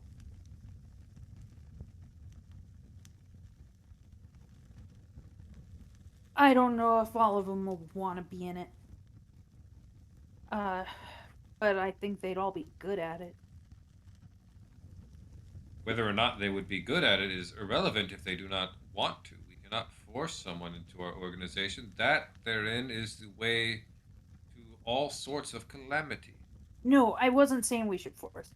Delisimir already knows because, well, you I guess have seen the report, so you know. I have read the report. He reaches into like the little side pouch of his end table right here next to his chair, and pulls out this little folder. And as he flips it open, an illusionary image of a dead body underneath a floorboard appears. Yeah. I have the file here. So I think Lazarus would be happy to join, and he'd be good. Karask might. I don't think Fauna would like it. She kind of looks apologetically towards Arduil. And I don't know about Delisimir. We haven't known her as long. You have not. He puts the folder away. Looks back at the two of you again. If you wish to attempt to induct them into Brigandiath while we are here within my manor, this I will allow. If any of them turn you down, they must have their memories wiped before they leave. This is non-negotiable. Okay. Are we in agreement? Yeah. Very well, sir. Very good then. Is there any other business we must conduct? So we're chasing giants because giants stole the Nightstone before we got there. Yes, the giants have taken the Nightstone. I received that report from Laertes. Yeah. Show off. She mutters that under her breath. He looks at you. Do you like mutter that? That kind of tilts his head. Do you have some issue with Laertes' granddaughter? No, he's adorable. I like him. He like stops him. I'm like, what? What? He doesn't say that like that. His expression like hits like he tilts it. Like, wait, what? No, I like him. He's good. You do not want? Do I need to have him replaced? Is he unsatisfactory to you? No, he's good. I like him. Right, Arduil? It looks back over to Arnold. She has said she liked him 5 times now. I can't tell if she's trying to cover for him for something. Has he done something wrong as your handler? Not that, well, yes, he has done something wrong. He's not included me in any conversations in the last several times. Yeah, I was not around for the last time. Apparently, he showed up in Bryn Shander. Well, I think that was the closest to the only. He couldn't really get anybody else alone.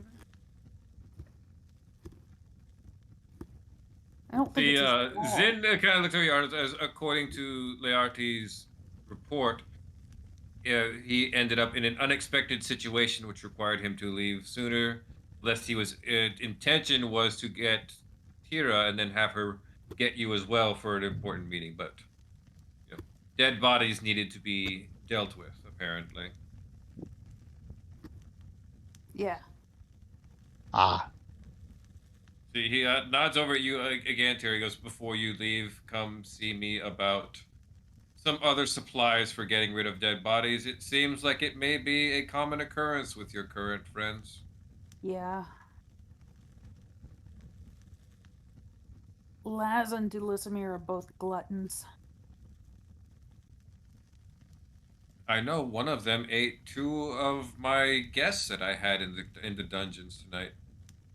Oh. Yeah. So, Ardul, you said you already wrote the reports. the reports are written. I mean, the only thing I have is a couple of minor updates about our crossing from Raven Rock down to here. Oh, Very well. yeah. Have the first reports to me by morning and the completion of your reports by tomorrow afternoon. There- And There is speaking not of much your additional, so everything will be to you tomorrow morning, my lord. fantastic. You're not gonna fire Leartis, are you? No, granddaughter, I am not going to fire Leartes. You have not issued a formal complaint against him yet. Yeah, she sighs in relief. And speaking of your gluttonous party members, that is another reason why I would have appreciated warning you were bringing them. It was very difficult to find them food on such short notice. I had to pay triple the normal amount. Oh. I mean, I usually. Laz doesn't have to eat every day, and Delisimir doesn't have to eat. You say that it People. doesn't have to eat. You see, one of your friends ate 2 people tonight within a very short amount of time, and the other one did not even speak to the young woman before he ate her. Really? So apparently they That were doesn't quite sound hungry. like him at all. Apparently they were quite hungry when they arrived tonight. Well, Laz was hungry. I was trying to help him catch something he could eat, because animals can tide him over, but Yeah, they don't do well with them, Didn't and work out. apparently neither do Yeti or barbarians. well, I accidentally killed the Yeti before he could eat it. Ah, Just like when you forgot to feed yeah. your giant spider pet when you were younger.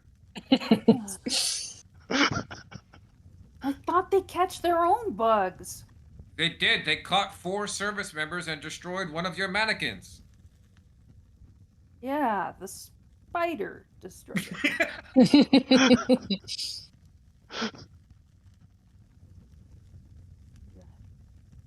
All right. I think we've gotten all the fun out of that we're gonna get. One last thing, my lord, if at some point over the next couple of days I can get 15 minutes of your time to discuss something along, I greatly appreciate it. Of course, Ardwell. I am ever at your service when you are here. You know that. Thank you, my lord.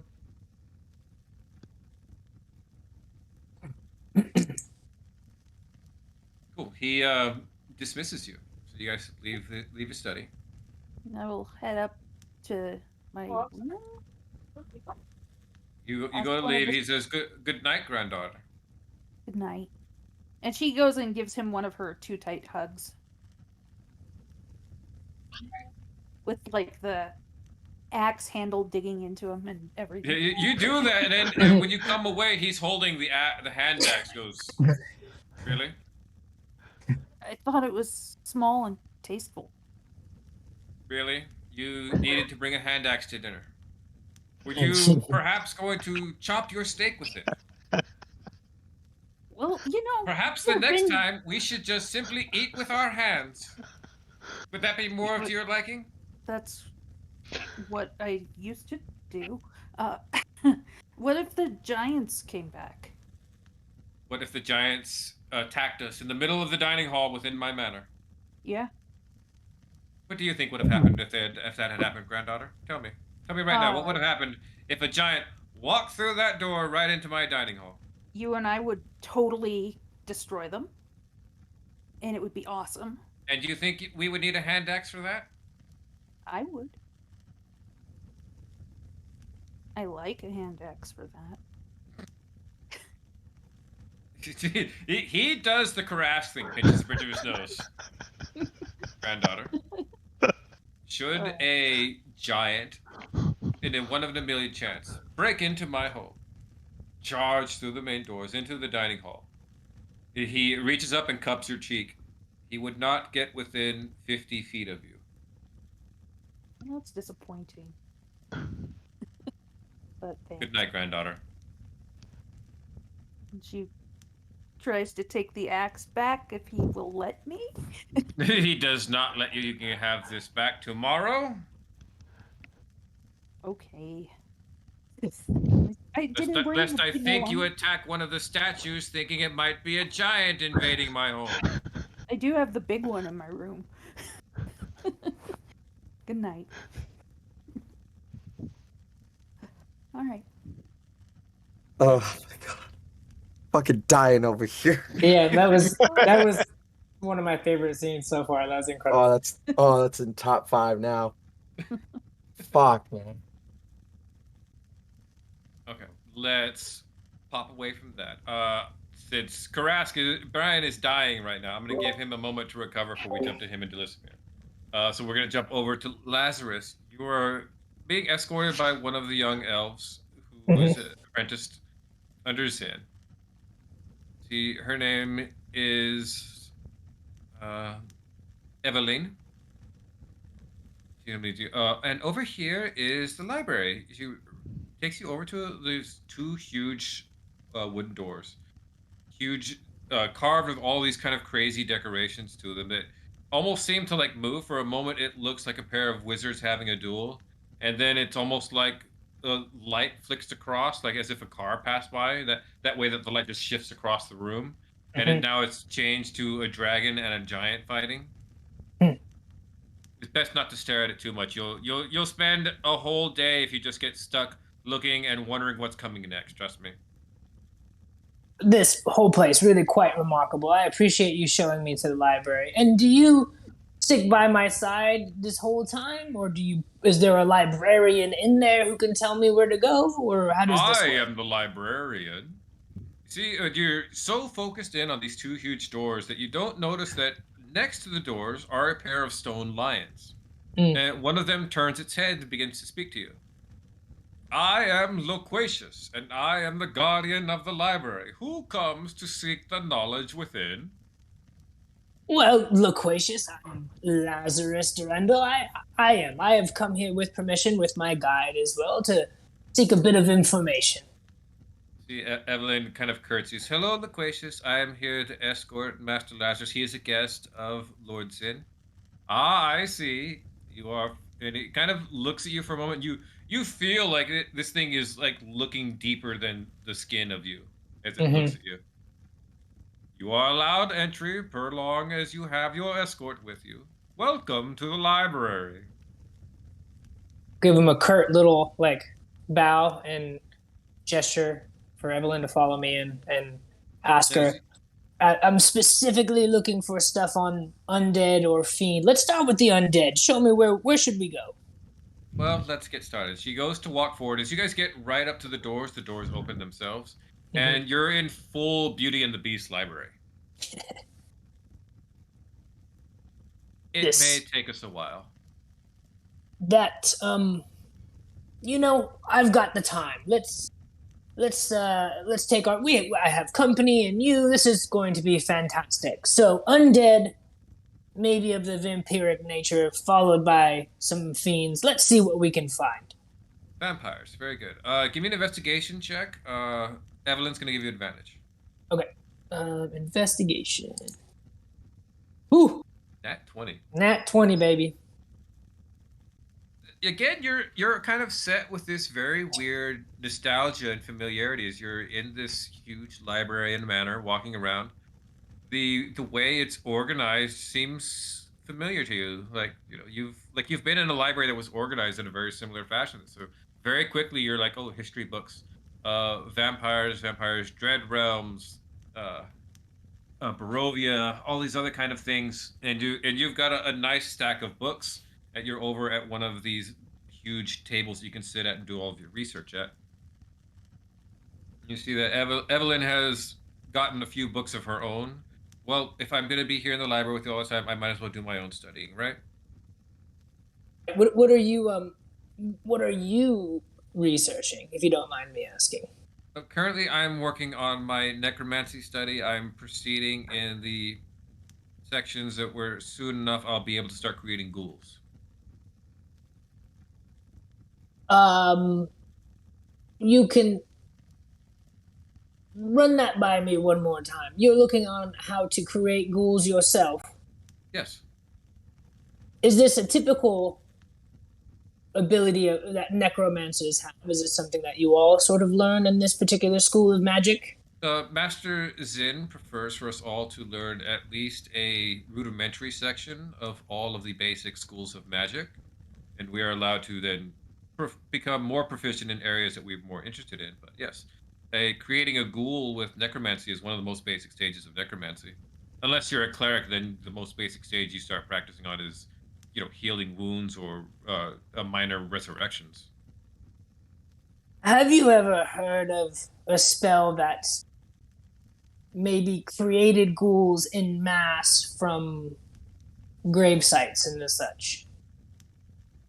She kind of puts her finger to her lip and like chews at the end of it a bit. Yeah, maybe like a mass cure, except instead of doing that, you would pour necromantic's energy into all the bodies and raise the bodies like a mass raise. Yes, yes. I maybe not. I don't know if I know the exact spell, but I think I understand the components that would make it work. And would you consider that to be a much higher level spell, much more difficult? It would likely take someone of quite a lot of skill, is what I'm guessing at. Would that be correct? Depending on the number raised, if you're talking an entire graveyard, yeah, a pretty skilled practitioner to hit that many targets in one spell. As I'm talking to her, I'm kind of flipping through the book on vampires as well, and I'll stop and go, but raising a ghoul and creating a vampire, those are not the same things. Oh no, quite differently. So then, would a necromancer be able to create a vampire, or is that not a spell or curse or anything of the such? This is just something else entirely. She contemplates that for a moment. Speculatory, a vampire were created by necromancers ages long past, and now it is simply, it has become its own species of propagation, similar to how certain category of lycanthropy are just a curse once created by wizards that is now, spread like a disease. Lazarus will kind of contemplate it and sit back in his chair, and then he'll look at her and go, I'm not exactly sure what happened. I don't remember the details in which I was changed. I don't remember a vampire specifically. I remember losing control and becoming like this, but I also remember there was many people went missing entirely. Graves were exhumed. I can remember finding where they were creating these things, but I don't remember much else after that when I was changed. Do you know if that's just a side effect of the change itself, or was that maybe done on purpose? I can't quite remember all the pieces. She contemplates that again. You throwing a lot of hard questions at her. Everything I've read on the nature of vampirism and transformation is that it is a little different for everybody. There are different categories of vampire, and depends on what happens depends largely on the strength of said vampire, the method they use to transfer their vampirism to a new person. Varied as a snowflake. You've been very helpful. One last question. If my memory was to be tampered with when I was changed, would you be able to tell if someone might have done it on purpose, if my memory's been altered on purpose? Quite easily. Could you help me with that? Because I have a sneaking suspicion it's happened more times than I know. No. Yes, I just need to cast Detect Magic. She casts it, you feel the magic washing over your head. Nope, no memory magic here. Thank you. I will hand her a gold because I'm just trying to pretend like I'm fancy now at this point. I'll hand her a gold and go, I appreciate your help. It's good to know. Maybe it's just a side effect of transforming. I'm going to pour through these books on vampires and fiends. Feel free to continue studying. If you'd like to chat and tell me more about yourself, I'm always open to hearing. But I could leave you to your studies, and I'm just going to flip through the books and try to learn as much about vampirism and, if I have time before it gets too late, a bit about fiends. And specifically what I'm looking for is any information on being able to reverse a transformation, or if fiends are able to control the abilities in which they use. Because I know I think you're probably going to be able to do a pretty good amount of undead. You'll have to do fiend stuff another day. Okay, that's fine. For anybody curious about the way things went down there, she 100% felt the modified memory spells on Lazarus's brain. I figured. Yeah, this is me too. also where we make those memory scrolls. I figured he's not gonna know. Why would she lie to me? Why would she lie to you? Yeah, they've been nothing but kind to you here. Yeah, I will. I am doing the reverse of metagaming and making my character dumb. Yeah, That's still metagaming. I mean, yeah. I don't know. I don't. That's no usually need to insight. the direction I go to. Yeah, no need to insight. She's giving me no reason. Okay, moving on. You can move on to whoever. Cool. Let's go to Karask and Delismir outside on the front porch. All right. Delismir is finally calmed some, sitting on the porch. He's been sitting next to you this whole time, but hasn't said a thing. Oh, has he? Yes. He's been waiting. He's been very patient. She looks up at him. You all good now? No.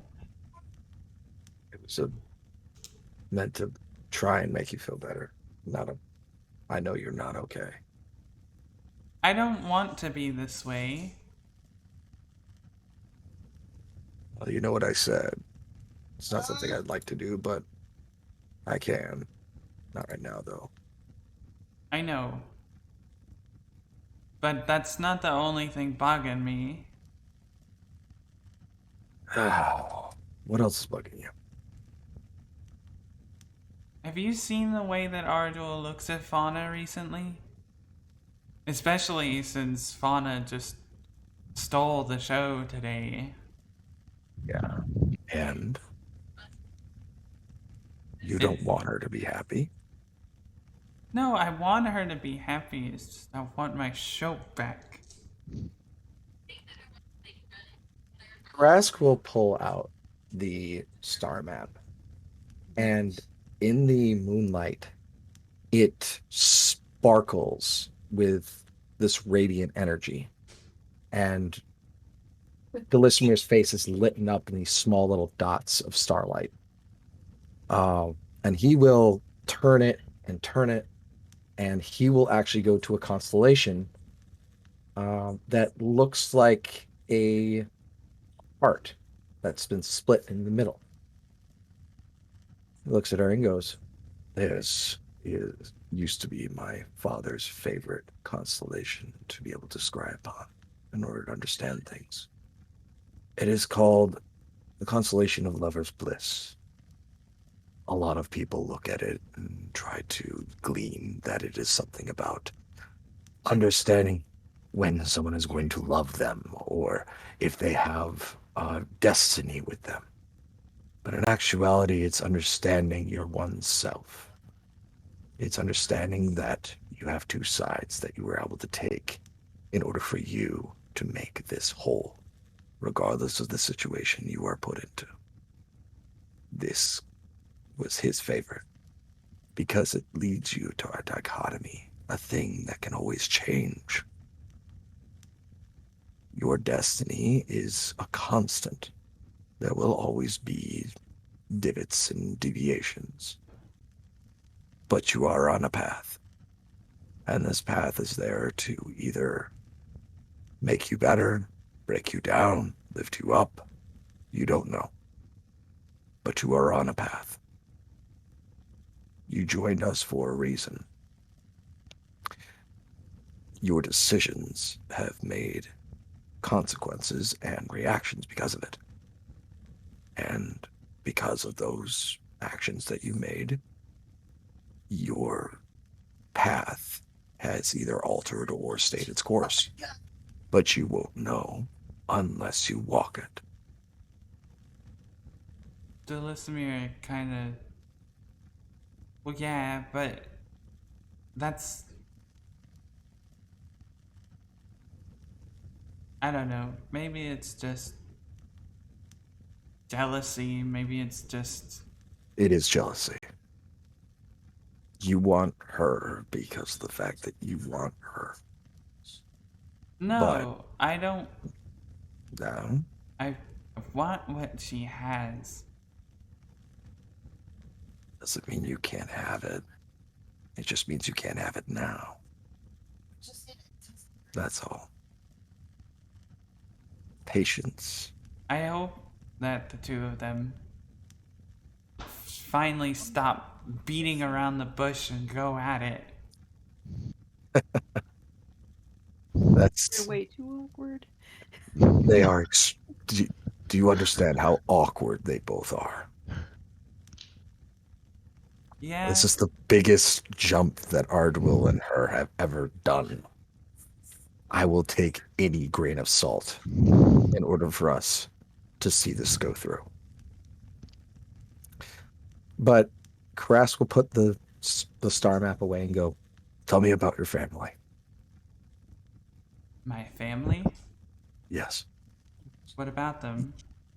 Tell me about them. Time to change your mind on things and make sure you don't forget what you came from being. Well, they were sirens. We lived on They an still island. are. They still are sirens, right? Okay, fair. They're They sirens. didn't pass away or anything like that, so don't use past tense on things that aren't dead.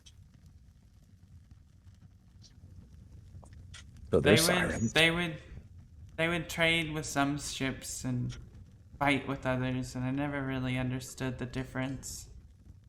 But they would always compliment and encourage my singing. And so they did a lot of extra trading one year and decided we're gonna send you off to school. Well, yeah. And when I got there, got a bunch of attention I wasn't expecting. What did you do for fun? When I always Anytime. sing. Well, besides that.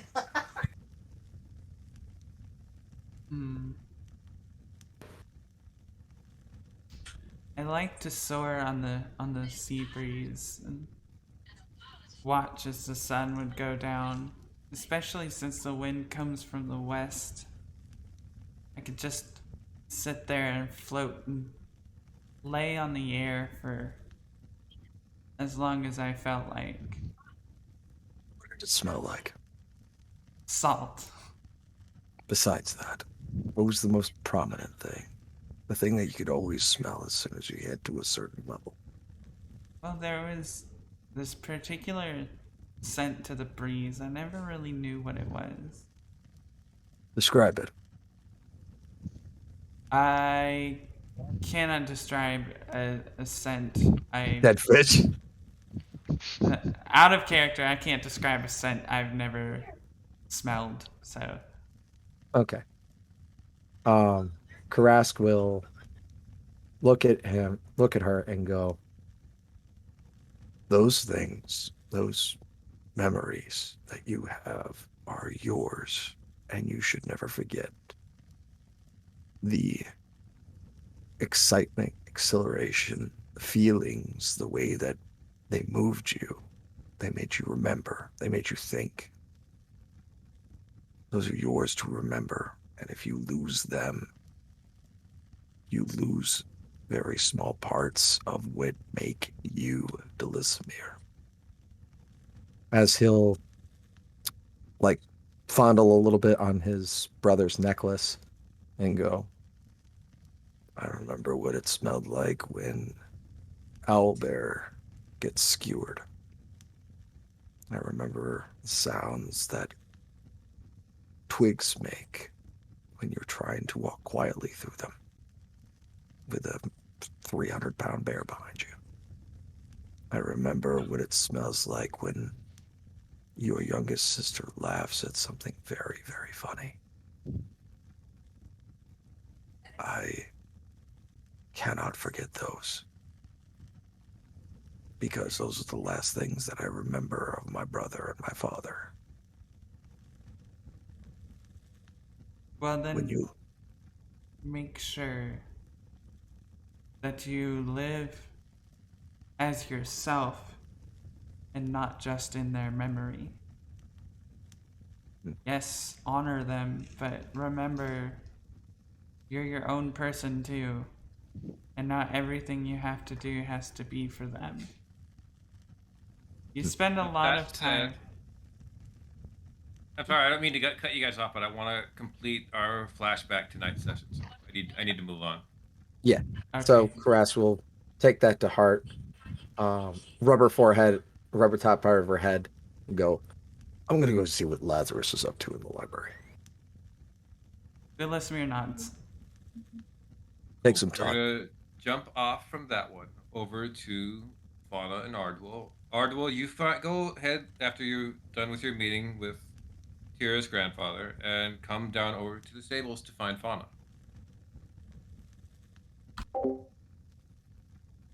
Hi, Fauna. Hi. And she's gonna kind of turn around, and you'll notice that she changed out of the beautiful dress and has like a simple green dress on that's got little flowers on it. And she'll be like, "How did everything go?" You know, Kira and I were in a little bit of trouble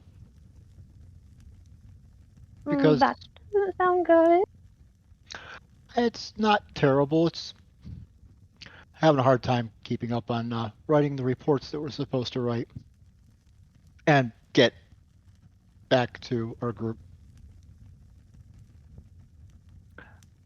At any rate, we said we'd go for a walk, shall we? And Yeah. he sticks his arm out for her to grab. And She'll loop his arm into his, and he'll notice that she's still wearing the corsage.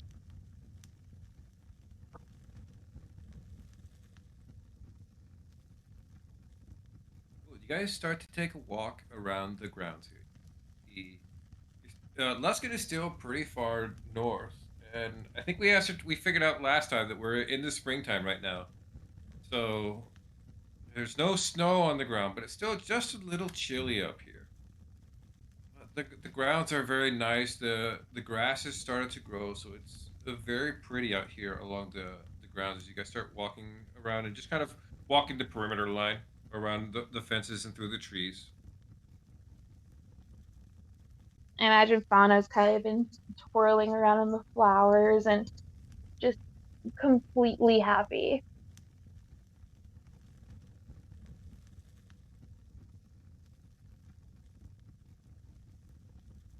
And she'll ask Ardwell, she's like, I'd really like to know more about you. what do you want to know? There's not a whole lot about me. I'm just a simple wizard. me anything. I just want to know about you, your background, what you like to do. You know, just anything. And she'll kind of turn around and look at him with her arms behind her back.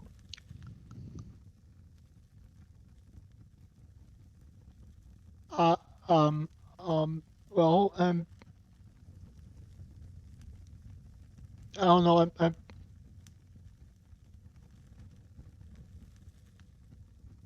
What's wrong?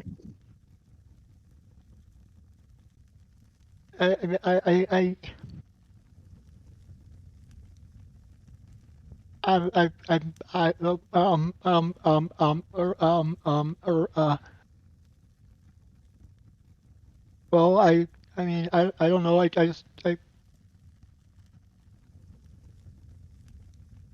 I've never had parents, and none of my teachers ever had anyone. The master wizard who taught me, he had a wife, but she died, so I never saw, what I've never known what was. I've never seen anybody else have the feelings I'm having for you. So What are I you don't know. feeling? I don't know. I just really like being around you and seeing you happy. She's gonna, she's gonna blush and she's gonna kind of kick her feet around. She's like, I like you too, a lot. But I also sometimes worry a little bit that, well, I I expect to live another maybe 70 years, and you're gonna live, what, another 700? Well, it doesn't bother me. I mean, that's normal for me. I've grown up seeing everyone grow up like this. I've even seen some people have to outgrow people that they came to love and have lives with. And it's part of life, I guess. And I'm just gonna kind of look up at you and go, I wouldn't mind being with you for a long time.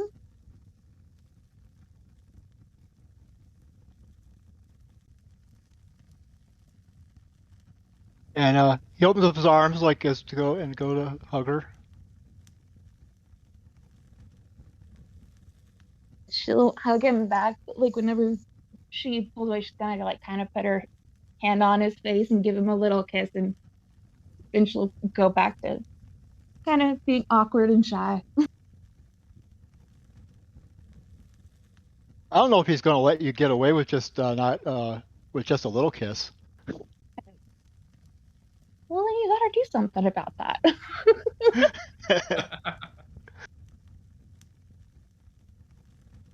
She's gonna be shy and like try to play after a little one. So if he wants more than that, he's gotta take charge. Well, yeah, no, you do the little kiss, and he's like got his hand behind your head, and it doesn't let you pull back away. Then she'll full on lean into and go with it.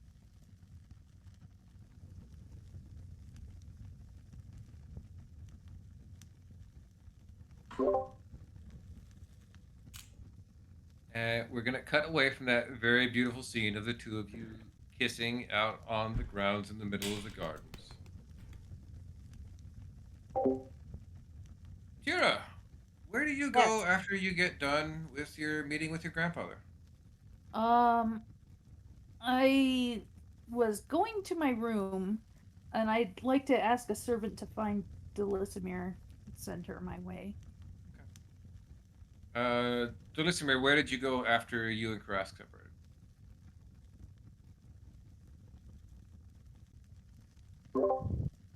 Who? You. Likely to bed. You go to bed. You're starting to get ready for bed. You hear a knock at your door. Who is it? It is Ambrose, madam. She comes to the door in a nightgown. Miss Tira has made a request for you tonight if you are available. If not, I shall let her know. Of course. She changes back into her traveling clothes, which have likely been washed at this point, if I had to When guess. you guys came back from dinner, or when you got back to your room, all of your clothes were like out and neatly folded, cleaned. Yeah, she's gonna put on her traveling clothes again and go see Tira. Ambrose leads you across, escorts you to the other side, to the other wing where Tira's room is. As you get there, he stops just a little ways from it.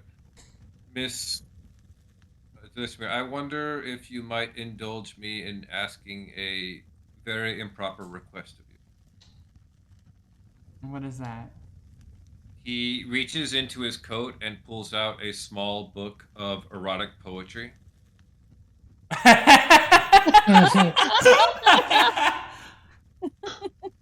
Would you be willing to sign this for me?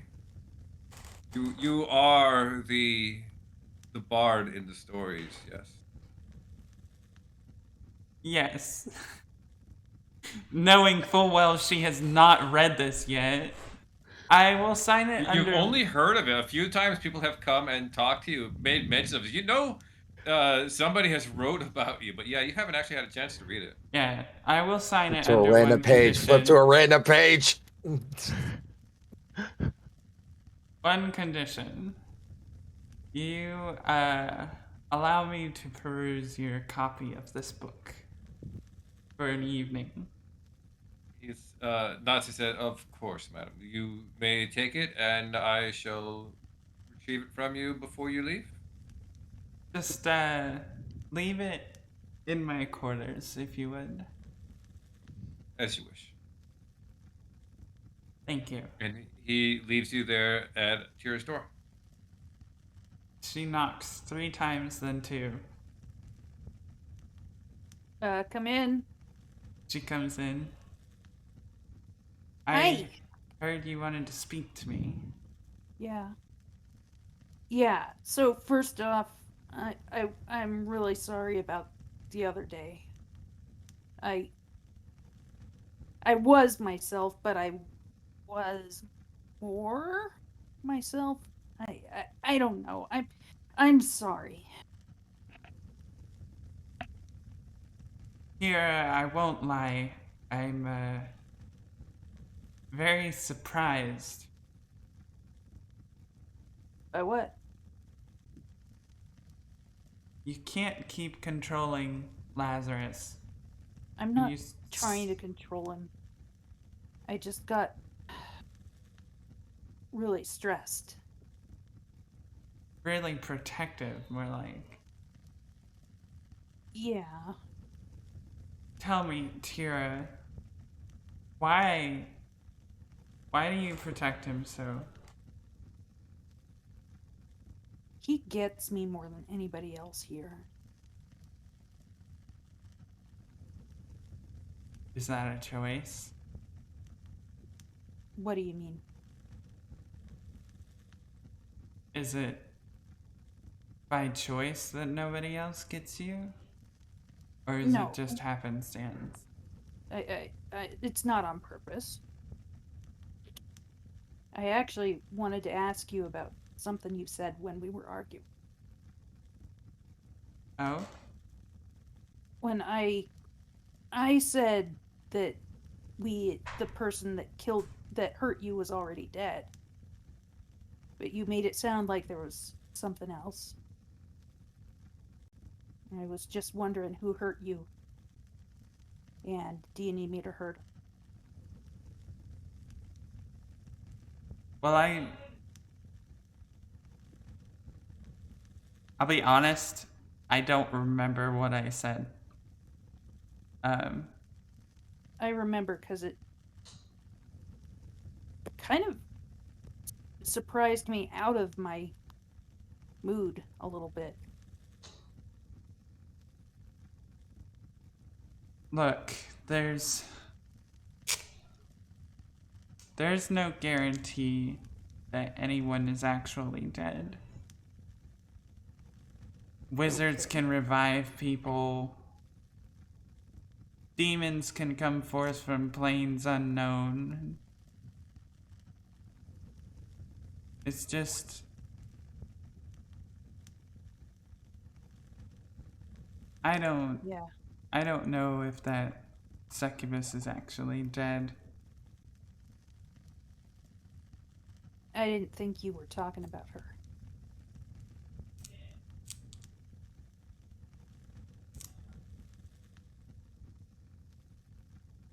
Well, I don't remember. So, Okay. Oh, do you want to join Brigand the Earth? what? Officially? You mean your little shady body hiding friend? It's more like a mercenary group. Yeah. We got a black market and Why? they get a lot of shit What would I done. have to do? Probably just help me.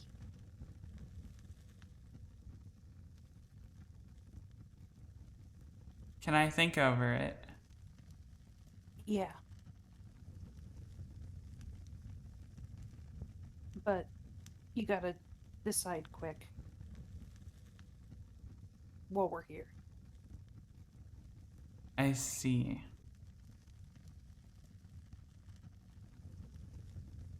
Well, the resources also- would be useful. Thanks for not blabbing about it too much. I mean, I didn't really have a choice. There was a certain someone with a body under their floorboards. Yeah.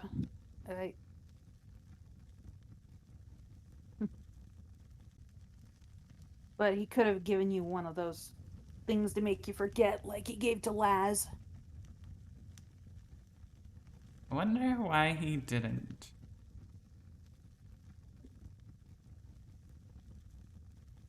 Anyway, I'll think it over. Yeah, I'll get you a bed. no problem. Help clean that up. That's Well. it.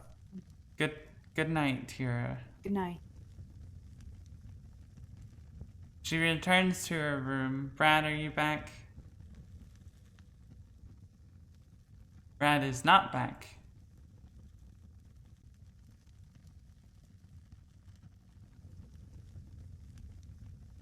Oh dear. Hmm. Well, this is awkward. Sorry, my child walked in here. You're okay. Uh, I think we'll need to make a few decisions out of character in between sessions.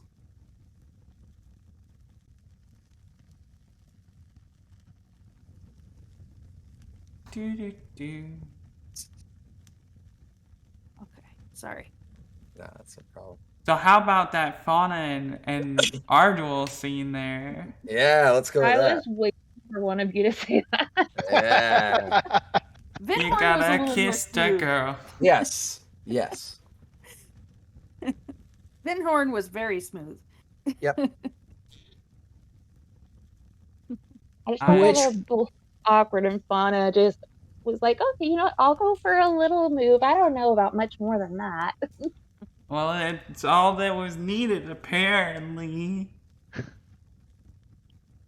Yeah. Which romantic song played? Because I was imagining like, and I had the time of my life. That's what was playing. I was actually thinking of Phil Collins' "Can You Feel the Love Tonight?" That's a good one too. Yeah. I like that one better. That's Elton John. Oh, it's Elton John. That's right. That is Sorry. Elton John. Yeah. That's right. Yeah. Sorry. Yeah. Well, I think it was composed with Phil Collins as well. Maybe. Was it? I remember think. Phil Collins having done a version of it as well. Yeah. In the air tonight. No, "Can You Yeah. Feel the Love Tonight?" From you Lion King. feel the love Yeah, so tonight? let's look at Oh yeah, that's yeah, Elton. it's just Elton John. Yeah, yeah. Okay. Brad, I want to know what's in the book besides All I could think of then mysterious is sticky white. I want to know the strangers like me. Oh my God, that's what I was thinking of. Oh my god. I was like, wait, no, Phil Collins did the song, and then as soon as you guys made it clear it was Lion King, I was like, no, I don't have the right song in my mind. Yeah. Yeah, it definitely it's Can You Feel the Love Tonight? It has to be. Yeah, probably. I think so. Yeah. The question is, is it just like puppy love right now, or did urges come across? Fauna was going for like a peck, and Ardwell said no to a peck. He wants a full kiss. yeah, so it would just depend on how heavy that got. Very good question. I'm I just, mean, he's definitely going to be, he's very high dex, very high feeling in his hands. So if there's any resistance, Oh. he's letting go. Mm. Oh, wait mhm. until later. Wait until later in this, and Oh, the sleight of hand it's comes in. just the first kiss. God. Taking a page out of Tyr for a second and just like, all right, I can't let her go on this point. Sorry, had a minor dog accident I had to deal with. No. I just asked her about Brigandierth, and she said she's gonna think it over. Okay. More- Brad. Yeah. I would like to know what's in the book, please. In the book? In the book is some very tasteful, very seamy, and beautifully written erotic poetry that details in exquisite detail the night you had with that young woman in was it Nightstone? That was the name of the town too, wasn't it? Yes, it was. I think so. Yeah. Yeah. Okay. She signs Oh. it and goes to What bed. I have a perfect one that it would have been in there.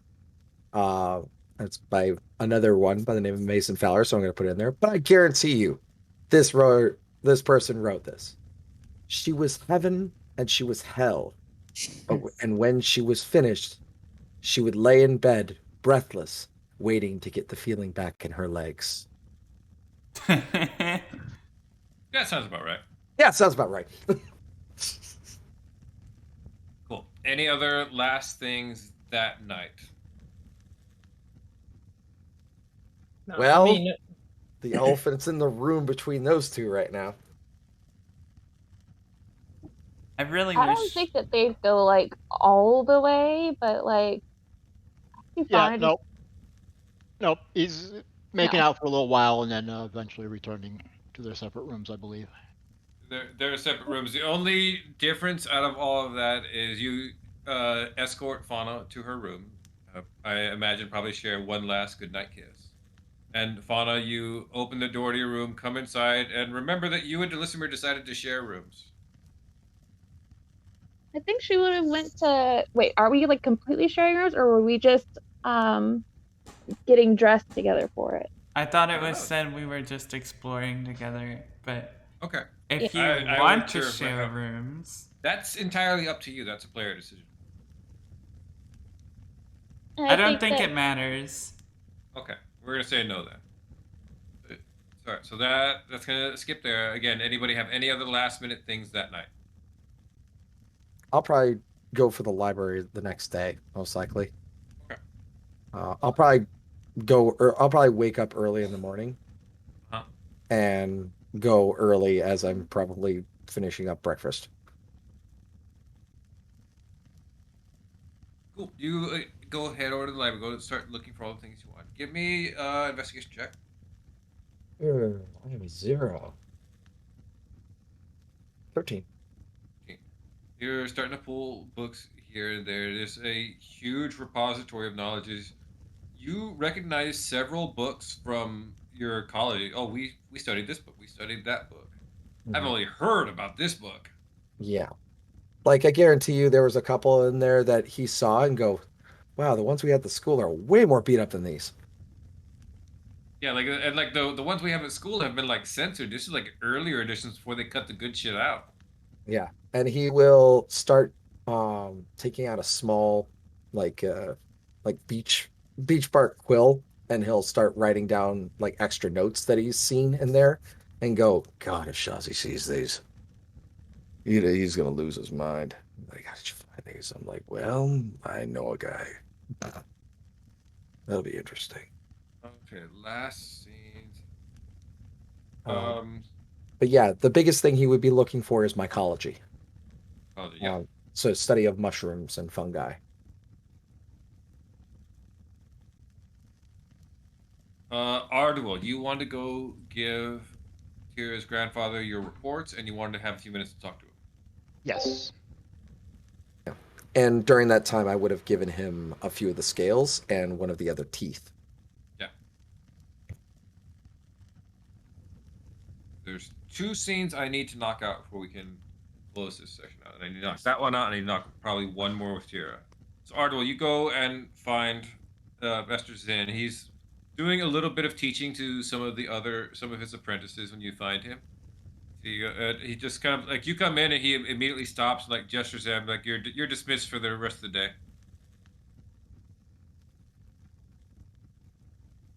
Well, you have the reports then, I imagine. And I hand him the reports. I do, Malloy.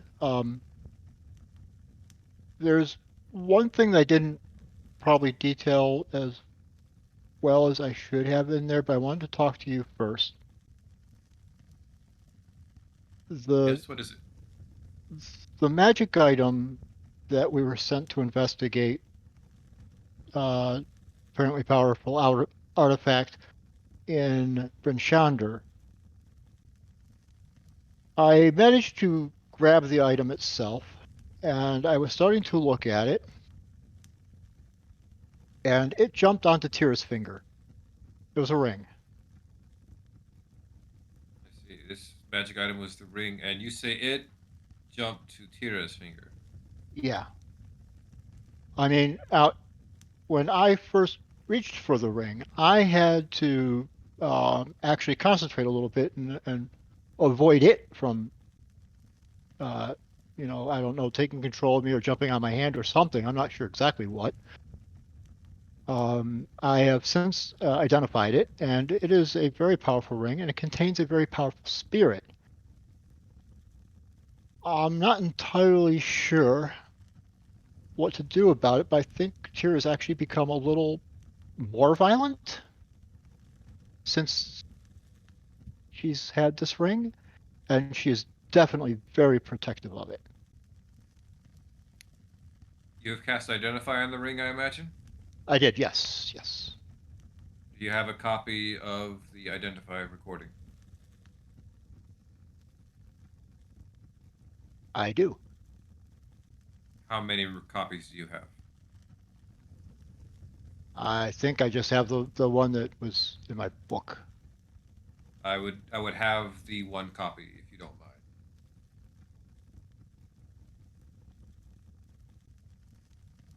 When I speak to my granddaughter, I must know what I am dealing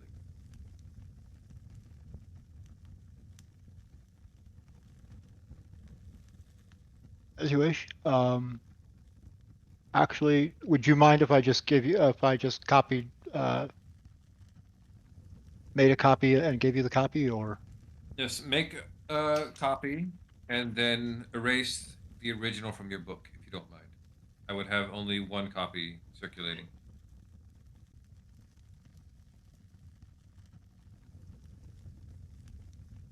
Ardwell's very, very doesn't like erasing things. And does not like letting knowledge get out of his hands. Yeah. You can roll me a deception if you want to try to sneak it past him. Yeah, I'm not going to do it with a deception. That's for sure. I'm not even going to try. If I thought I could get away with it with a sleight of hand, I might.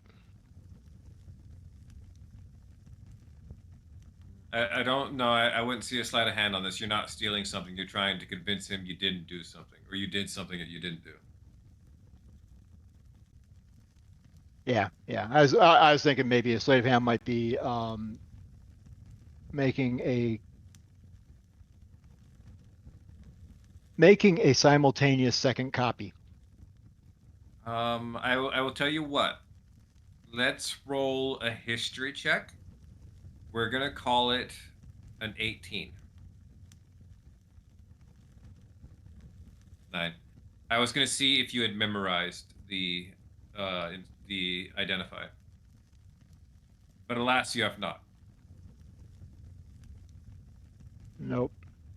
So Well, I will just write it out and give him the only write it, copy. and he clears it from your spellbook.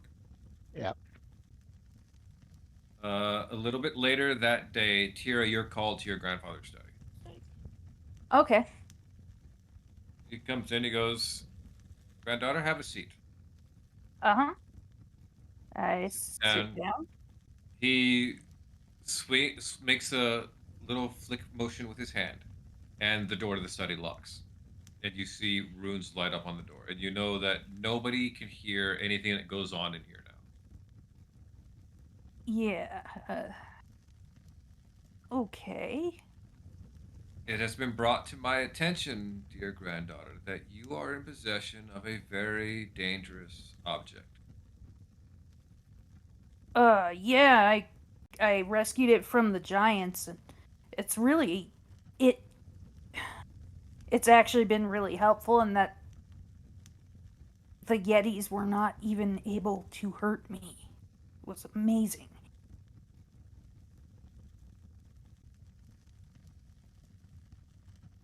And it didn't go to that guy that I was supposed to keep it away from. It did not. You have succeeded in your endeavor of Brigandia to secure the item. Tell me, Yeah. are you this ring's master, or is the ring the master of you? I'm its master, obviously. You are the master of this ring, then, yes? Of course I am. Then take it off. I don't wanna. You don't want to. No, I don't. Why not? You're gonna confiscate it. You think I will confiscate it for you? No. You I, won't? Zin, lord and master of this house, do so swear that I shall not take this ring from my granddaughter if she simply removes it and sets it down on the tray in front of her. Okay. So Is mote that- it be. You feel a pulse of magic off of your grandfather. Okay. He has made a binding oath. Okay. Can I try to do that then? To take Roll it me a off wisdom and set it save. down. Okay.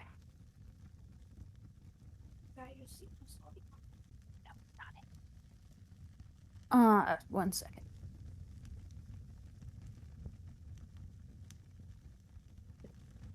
You put your Oh. fingers on it, but you can't even put any effort into trying to take that ring off.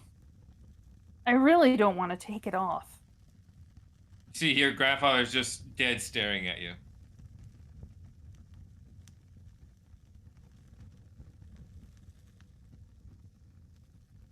I don't And want. don't want to, or can you simply not?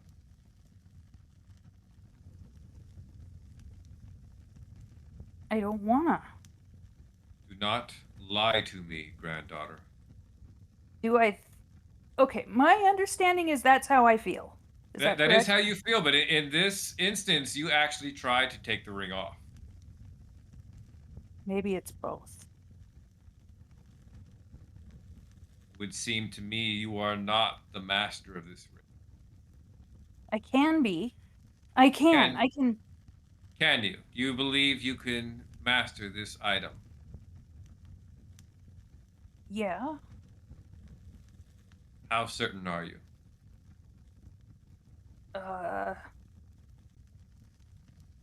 I don't know how to answer that. if you are certain you can, then we shall do such. You shall not leave here until you have mastered this dangerous item which you wear upon you. You are uncertain that you can master this item. I will have no choice, granddaughter, but to remove it from you for your own safety. No, no, no, no. See, he looks at you as you're like freaking out again. He goes, She and his- she's his- actually a little angry about this, I think. and right his eyes flare with arcane energy. You see something you've never seen in your grandfather before, but you see arcane tattoos on his skin suddenly light up. And he pushes his power to full tilt, and you feel the ring's presence on you suppress. And for a moment, you're fully clear-headed about what that ring is. Okay. Shit. Am I? You still can't take it off. Everything about the ring is still there, but its presence in your head is clear while your grandfather is exerting all of his will to suppress it. Okay, so she kind of untenses from her more like starting to get angry stance and just says, "Shit." Can you master it? Give me time. He blinks, the energy in his tattoos flares, and you see the tattoos disappear, and you feel that presence come back over you. But it's one of those things that now that you know it's there, you still can't quite resist it, but you also have an understanding of it a bit more. You shall remain here for a few more days yet while your friends continue on, and we shall see. Keeps me from aging, you know. How quaint. Excuse me, And- but I don't get to live hundreds of years like you. Granddaughter, you do not know how long you would live. No, guess not. He stands up to you, and you see there's like exhaustion in his face right now. He exerted a lot of power to hold that ring off. Okay.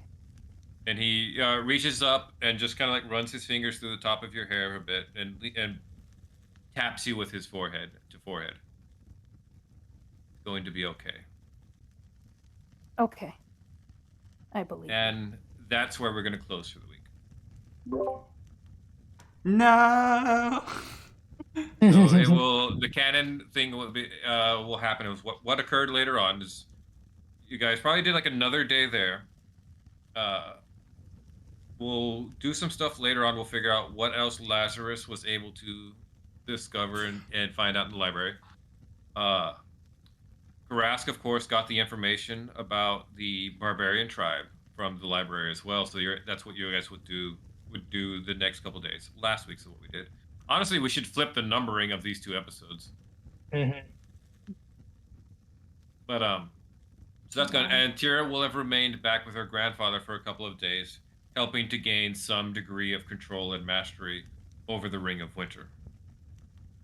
How are we going to determine if I'm able to do that? Probably do some checks. I need to do some deciding of myself. This is probably where I'll also introduce that new rage mode. Okay, cool. But I also got to decide on how I want to do that. Got to look at some of the other subclasses and some of my homebrew stuff and see if I find something that strikes my fancy. Ooh. Or it could be something with the new UA stuff. Because there is a barbarian Path of the Giants. Giant, yeah. But I like the wild magic. You still have the wild magic. I'm not taking it away. I'm going to give you another rage. Like the way... Oh, that was just in response to the suggestion of going to another path. That's Yeah, all. Yeah, Yeah. of course. like the way, what is it? Berserker barbarians have a rage, and they also have a frenzied rage. Uh-huh. You'd have a wild rage and an ice rage. Cool. All right. Is there anything else for the stream? No, I don't believe I have anything else for the stream. Y'all are nerds. We love you. All right. Well, everyone say goodbye. Bye, nerds. See ya. Bye. Bye. Bye. Thank you for watching A Tale of Violent Efficiency, featuring Brian as Karask, the Bearfolk Druid, Ashley as Delisimir, the fledgling succubus bard, Brandon as Ardul, the street urchin wizard, Angie as Tira, the half-orc barbarian, Jeff as Lazarus, the Dampier fighter, Rosie as Fauna, the elven beastheart druid, and her owlbear companion Nyla, and finally, Brad, our game master and storyteller. Tune in every Thursday at 9 p.m. Eastern and make sure you join the Discord to keep up to date with art, announcements, and shenanigans. Thanks for watching, and we'll see you next week.